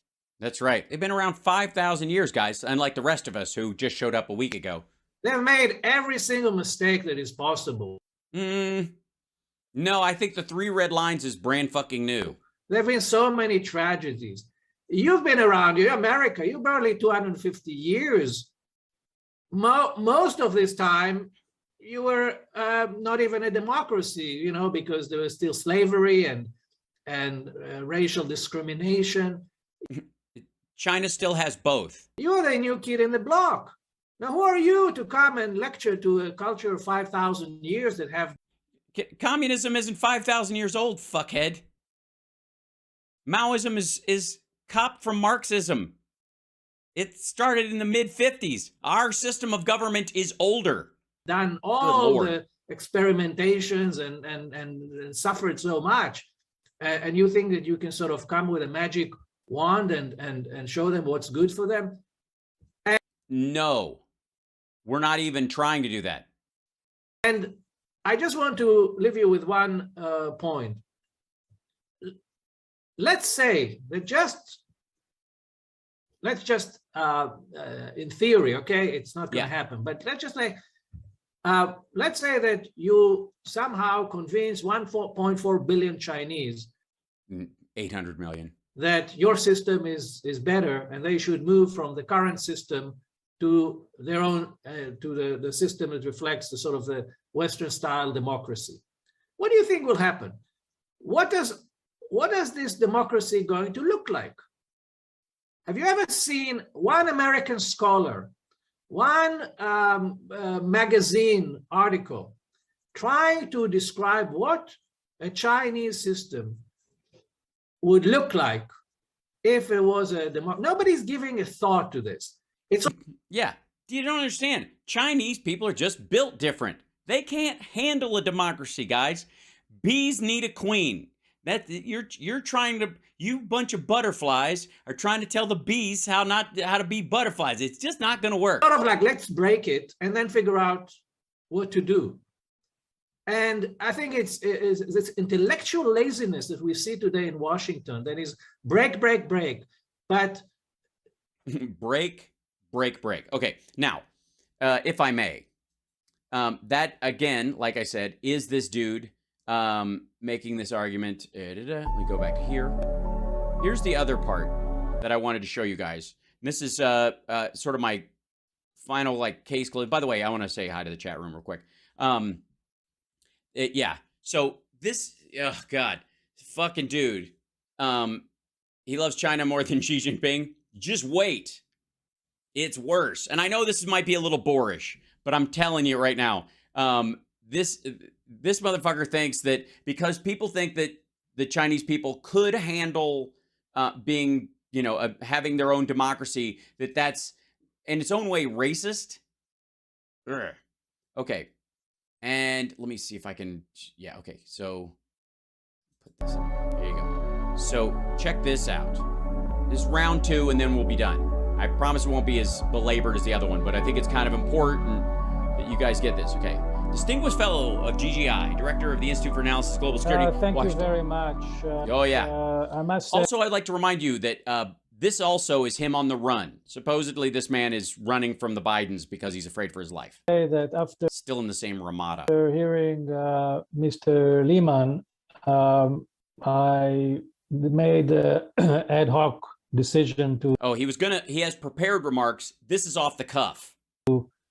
withdraw from my prepared remarks. Mm-hmm. And because I find that so many of the things that he said are fully aligned with my message.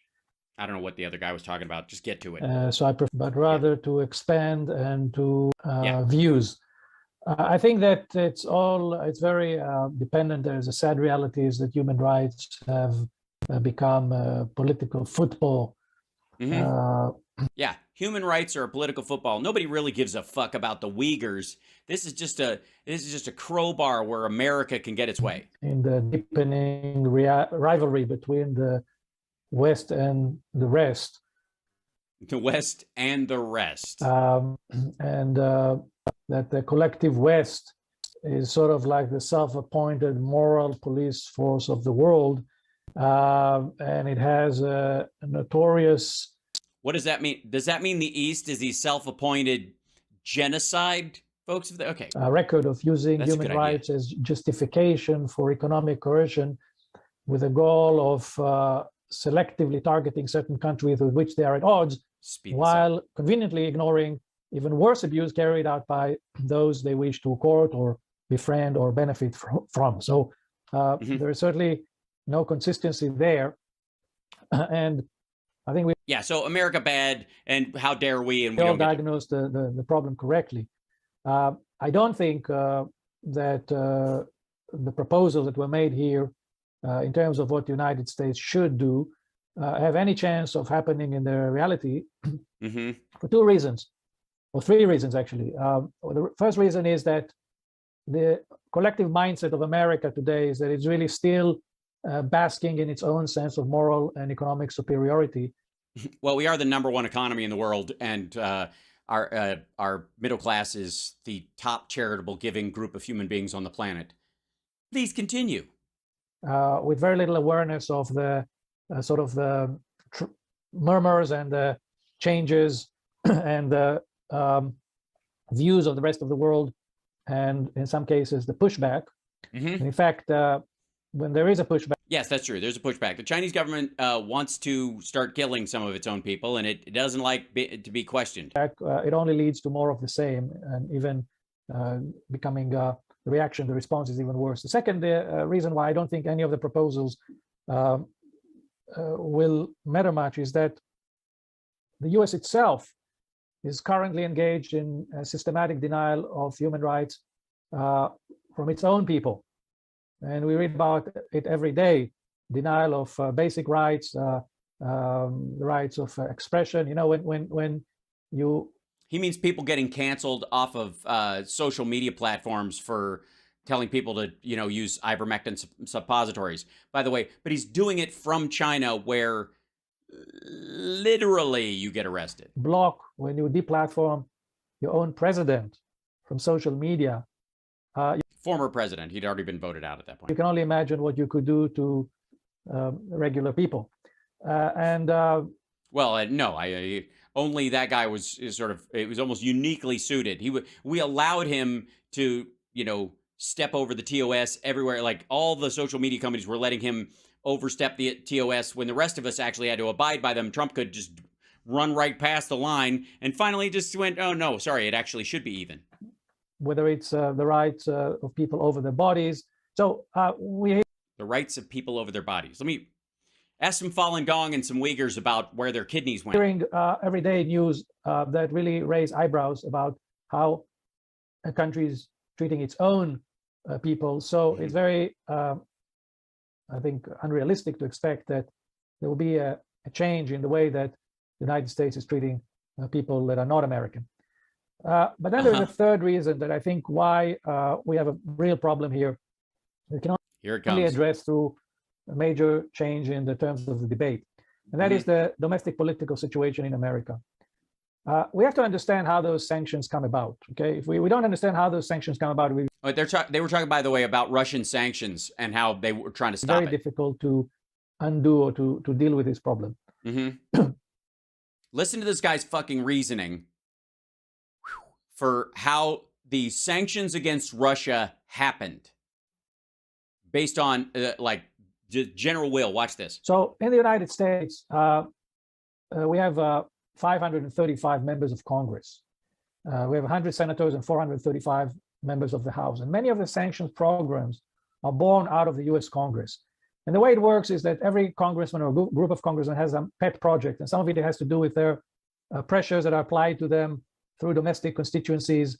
And they come up with those sanctions bills that basically tie the hands of the administration and force the administration to either support or reject those bills. And more often than less, the administration is forced to endorse those bills and turn them into law and apply those sanctions. So it's not... Okay, so let me shorthand. This motherfucker says that sanctions are not the fault of the politicians, because the money that the folks that are in this gathering and that he talks to in China and Russia, don't worry, your money is well spent. But the pressure that's the problem with democracy, is that the constituents are putting undue pressure on these House members who start these sanctions against Russia, and the administration can either apply them or not. What the fuck? Not only the executive branch, a lot of it comes from the legislative branch. And what a lot of people don't know is that, you know, many of those congressmen have very little understanding of how all these sanctions work in the bigger context. So they're all looking at their own trees, but they don't understand that there is a forest here, and that I don't know what the fuck is what he's defending here. He's basically just letting Republicans off the hook for voting for some of the sanctions. The collective impact of those sanctions becomes very self-defeating. So you may be doing the right thing vis-a-vis a specific case, but the overall becomes self-defeating. Just gibberish. Fucking gibberish. To give you an example, how intrusive those sanctions are and how overwhelming the sanction program is. So, by the way, this is this guy's job. This guy, over the last 10 years in particular, but you know, leading up to 2020, certainly, his job was to get the sanctions undone. And you know, with Trump trying to lessen the sanctions on Russia and then eventually make his deal with the Chinese and then dropped the sanctions around that. And COVID is the only thing that stopped him from doing that. That this guy, his business is arguing against those sanctions. We have today. And by the way, this for those of you who don't know, this is the key witness, the whistleblower who doesn't have a whistle to blow, for James Comer, and the guy who's arguing that he was a witness against Joe Biden as an employee of the company that supposedly they were working for that makes them evil. That I'm getting. Does anybody else smell burnt toast? 26, last time I counted 26 sanction programs. And in other words, 26 countries are under sanction. That's almost 20% of 2 out of 10 countries around the world are under some US sanctions. Right. That's not a lot. Especially when you talk about the drug trade, human trafficking, modern slavery. Yeah. And what are you going to talk about? Like nuclear weapons, chemical weapons? But in addition to country programs, there are also a huge number of tens of thousands of corporations and individuals that under various sanctions programs. Here it comes. Meaning that they are mostly cut off from the international financial system. This is his audition tape for Russell Brand's show.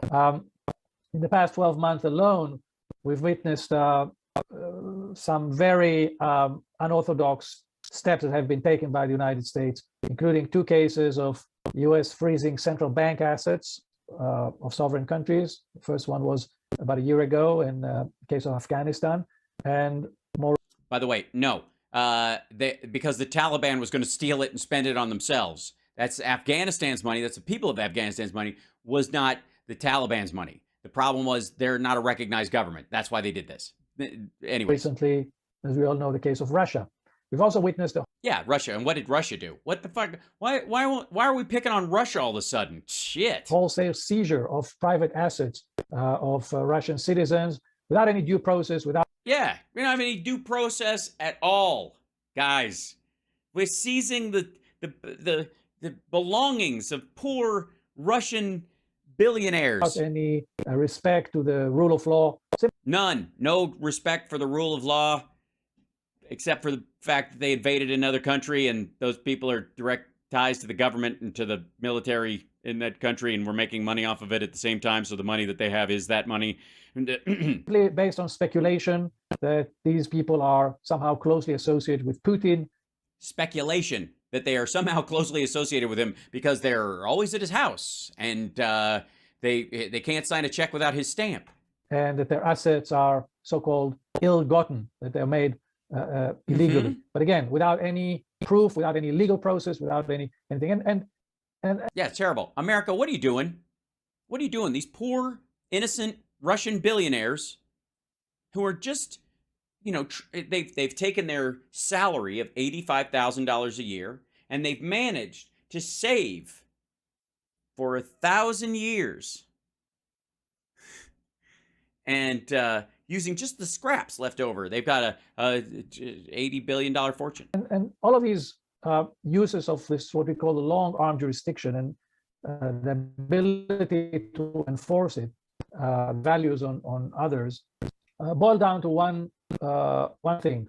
One thing. What does it boil down to? Allows the U.S. to do it. It's the military power. A lot of countries have strong military. It's one single issue that until it is addressed, nothing will be changed. Nothing. And that is a special stat dollar. Whoop. Run that by me again. Addressed. Nothing will be changed. And that is a special stat dollar as the world's reserve currency.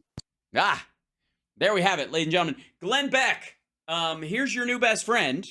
This guy is about to argue for de-dollarization.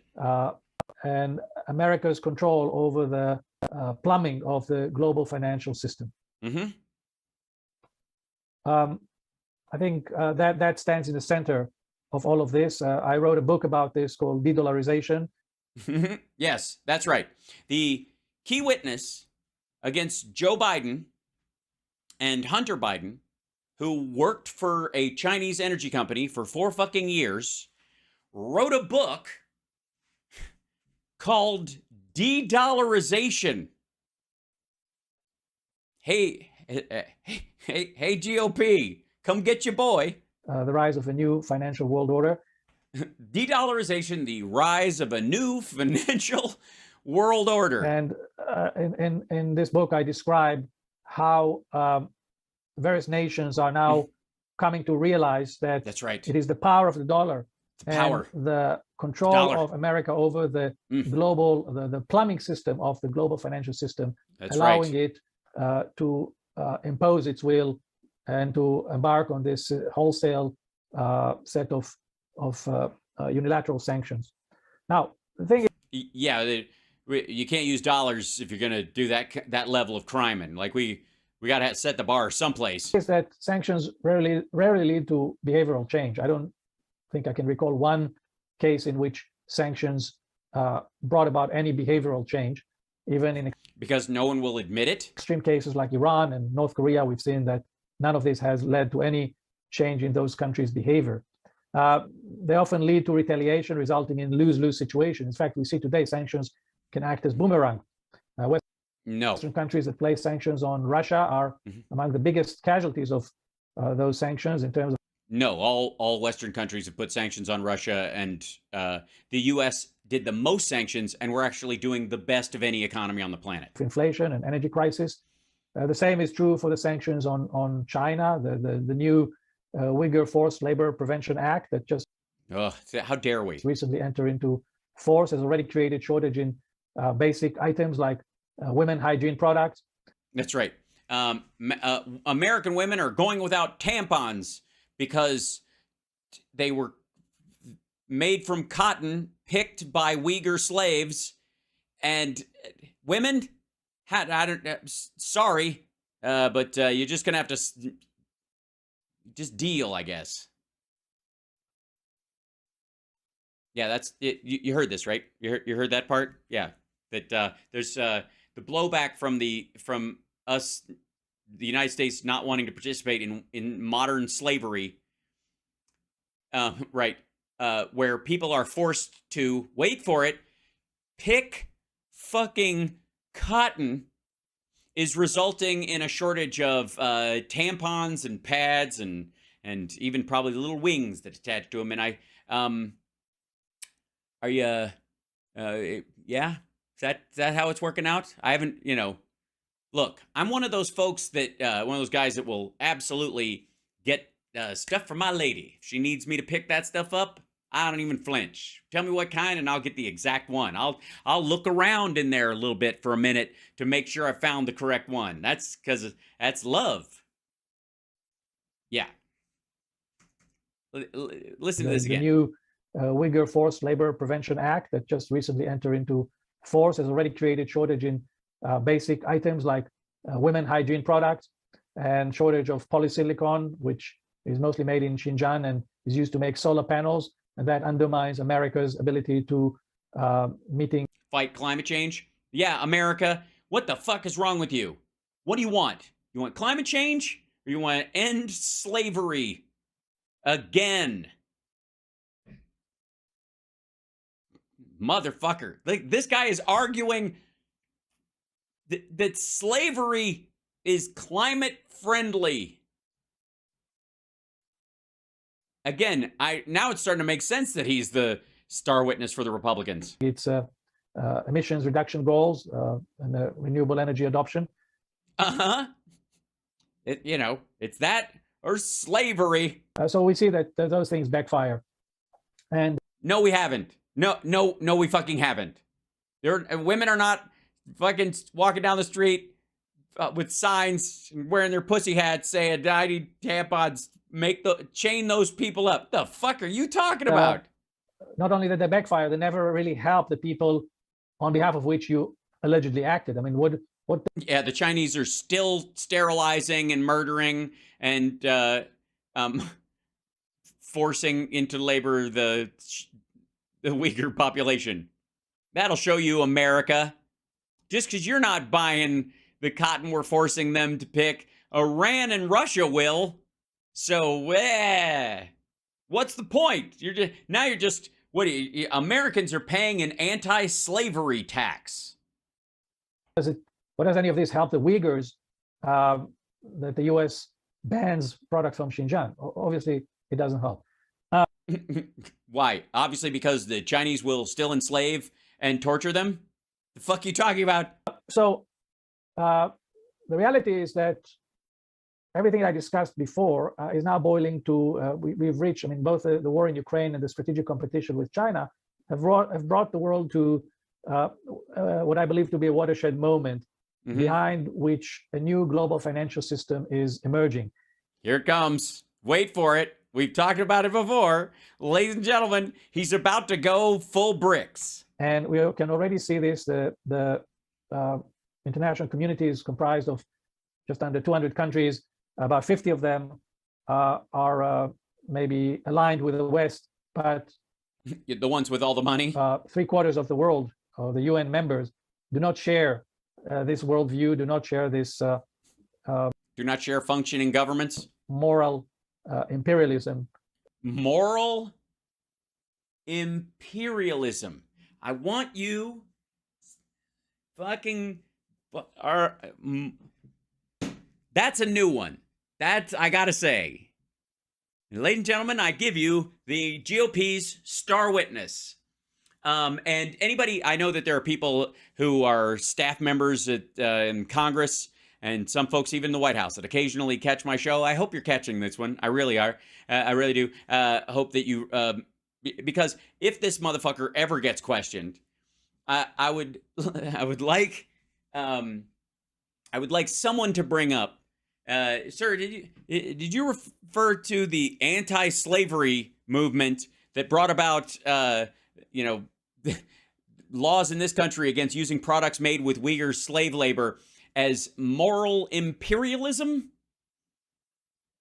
Is that the term you fucking used? Moral imperialism. That's this dude's word for abolitionist. How fucking dare you? America, you get rid of slavery over, about 150 years ago, and you've kept it pretty well. You're limping forward, making progress as best you can. And then how dare you tell a country that never outlawed it that you're not going to buy their shit? Moral imperialism. This is the kind of thing I would expect to hear from the kidney.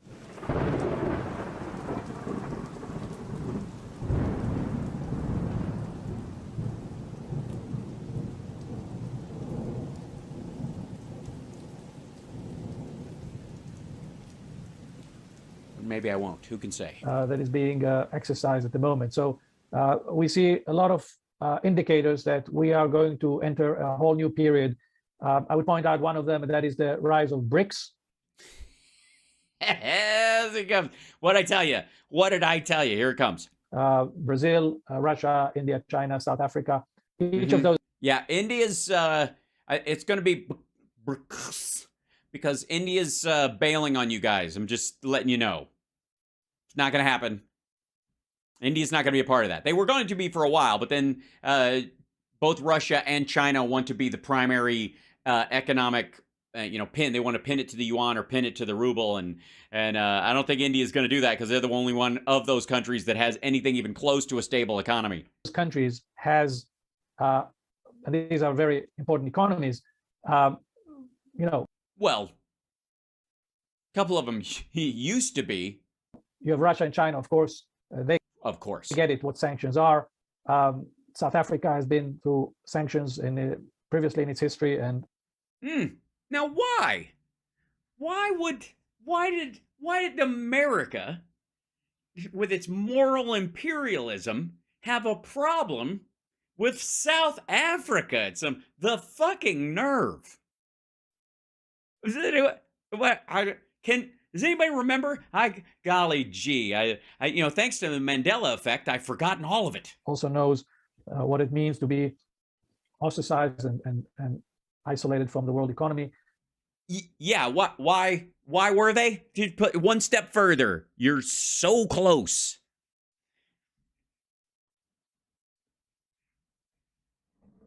Why? Why? Don't want to play Sun City? No? Mm-mm.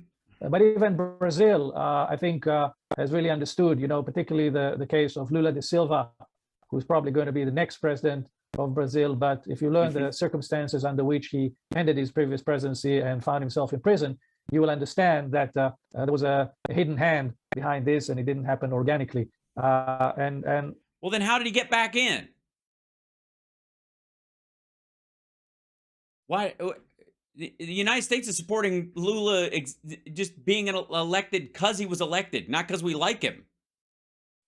Just for not being the most corrupt, awful. And also India, God. I think, also realizes that there is a overreach of American use of sanctions. Just to remind everybody that India itself was almost targeted with sanctions. Almost. In light of its decision to purchase air defense system from Russia. Right, but only because they couldn't get stuff from here. We didn't stop them from buying fucking Band-Aids. And then BRICS is expanding into a wider group called BRICS Plus.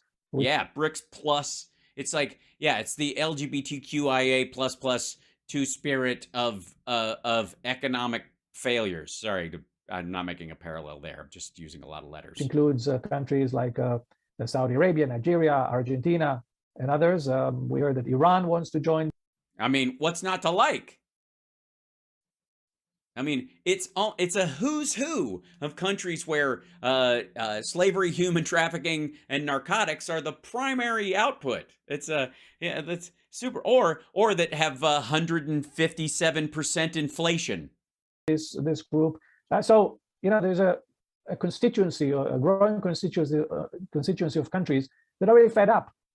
Yeah, they're fed up. And they want... Fuck America, that's what they're saying. And this guy agrees. To change the terms of the debate, and they want to challenge the hegemony of the dollar and to shift global trade. Hegemony, by the way, that bothers me. To alternative currencies, and to create a parallel financial system which allows sanctioned country to... Yeah, like it's like crypto. It's great if you're trying to sell people or drugs. Operate in an alternative ecosystem. Or guns, And I think that all of this is happening while the United States is at a point that its debt ability to raise this debt, the debt is already $30 trillion, and it's growing at a rate of $1 trillion a year. Well, it slowed down to $1 trillion a year. It grew by $7 trillion just the Trump administration. The States will find that it's more and more difficult for it to raise this money and to finance its deficits while it is behaving the way it is behaving. So not so much, no, actually, because quite frankly, all these countries that you've named, even the ones that are pissed at us, everybody in them is still putting their money in U.S. dollars because it's safe. They don't give a fuck. You're talking, look, if you're saying there's a moral imperialism coming from the United States that is being fought back against by the rebellious, immoral middle world or whatever the fuck he's making the argument for, you got to recognize that those people, if they're the immoral or they don't believe anybody's morality should have any fucking thing to do with how they run their country, understand those people are going to put their money where it makes the most money. They don't give a fuck. If it's in drugs or in guns or in trafficking children, they'll do that. But if it's in U.S. treasuries, they will too. They don't care. And if they want their money to be safe, they put it in the West. That's the fucking... All right. I think that the only way that I don't think that any change will happen on America's goodwill or initiative. I think if there is a change, it will only happen through backfire and resistance. And it will start with a challenge to the dollar. It will start with America realizing that it cannot slap countries right and left with one hand, and with the other hand, ask them to borrow money so it can finance its deficit. Yeah, it doesn't ask. They put treasuries up. You can take them or leave them.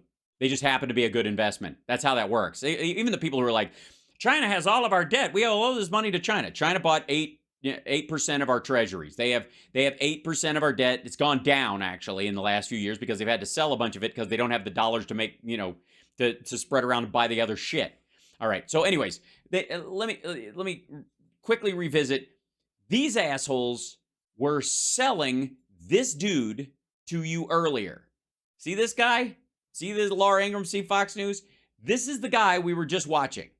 A year ago, he was given a speech about de-dollarization, the rise of BRICS, fuck America, how dare we be the moral imperialists, and refuse to buy cotton that is picked by slave labor. As Americans, how fucking dare we? This has been a special report of Hal Sparks Mega Worldwide, if I do say so my damn self.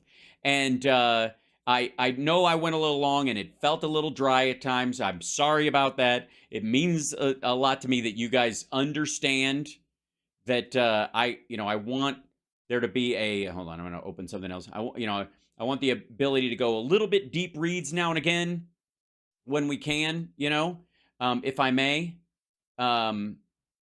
So this will be an ongoing thing, I have no doubt. This has been an episode I like to call Whistleblowback, GOP in the grip of China. Because understand ultimately what this means. This is my final word on the subject today, and I'll let you guys go. And tomorrow I'll see you on the radio, and Philip Ittner will be joining us, and Johnny Million will be joining us, and it'll be a great time, and all that stuff. And it'll be a little more broad in that. And I appreciate you guys giving me your ear and your interest if you really give a shit about any of this stuff. And I don't know that there's anywhere else that people will look into this dude who's who they're pushing forward as their primary witness in this situation, okay? And for the record, if I may, let's see, let me move out of studio mode. We have a situation where this is the best the Republicans can do. That the guy that they are picking to be their spokesperson in this is a guy who wrote de-dollarization and argued for the rise of the BRICS currencies on behalf of the Chinese government when he worked for CEFC, and in the same day that he says Hunter Biden's compromised because he got money from CEFC, in the same fucking breath he argues that CEFC is a charitable organization run out of Virginia. I shit you not. Man. But I'd like, I feel like in many ways this is the be all end all addressing of that particular dude. You need go nowhere else.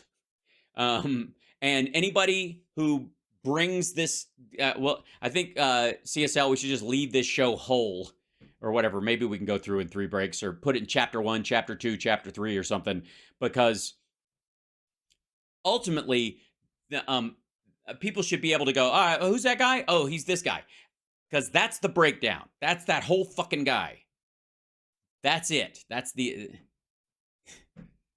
Anybody who says he's for real and he's going to be the guy that brings down Biden and blah is a moron who is relying on a pro-China, anti-democracy BRICS cheerleader who worked for 4 years as the senior advisor to the company that everybody says that Hunter Biden is a criminal for even entertaining working with.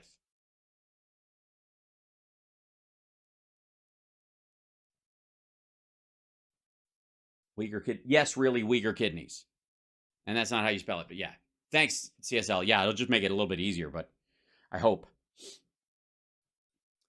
Because that's this fucking alleged whistleblower dude should hang around the neck of Comer and Jim Jordan and Fox News and all those assholes like a fucking albatross.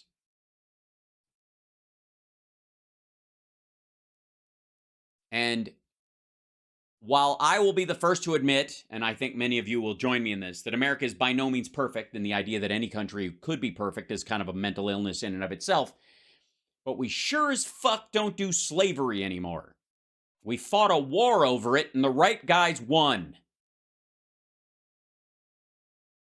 And so if the United States and its citizens decide that we're not going through that shit again, and we're not going to allow our dollars to contribute, even if it costs us more money, even if it drives prices up, the one area where we're not going to compromise is fucking slavery.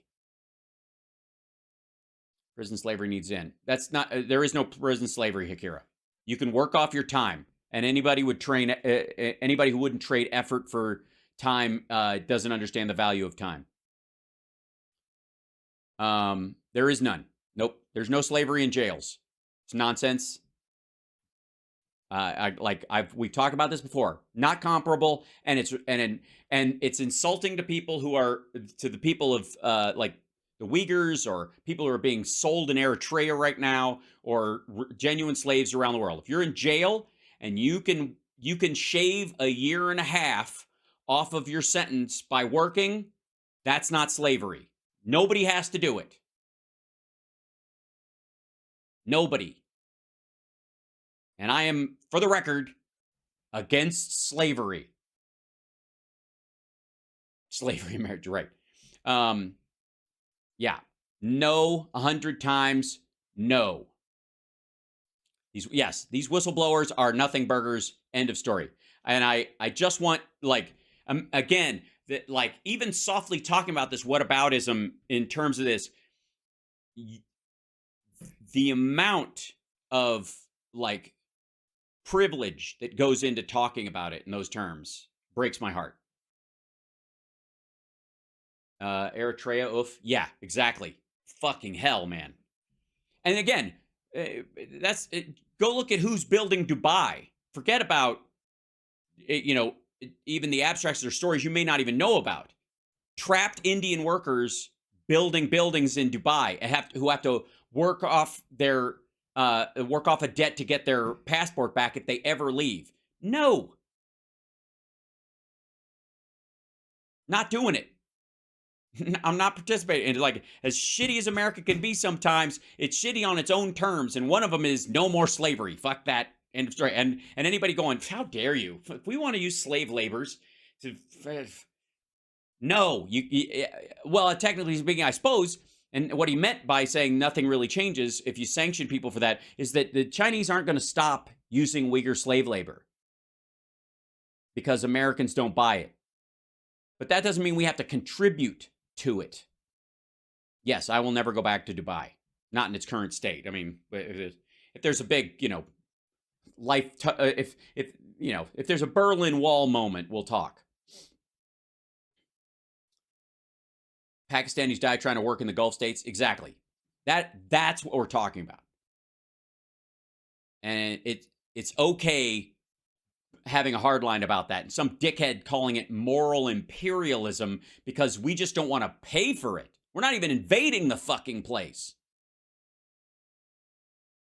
Go do yourself a favor and go look up the stories of when the British outlawed slavery, them fighting slave ships off the coast of Africa and all that kind of stuff. Then come back and tell me that some dude who, who's in jail for, felony assault, shaves 2 years off by learning to become a fireman is the same. No. Fucking hell. So anyways, that's that. I just wanted to get that out of the way. This guy's been floated around for long. We've heard about One Eye and all that shit. We heard that from Marjorie Taylor Greene. We heard about this witness on the run, and they were talking about it. And congratulations, you have been through the deep dive. We have handled it. And there's only one detail left that I think we all need to understand. It's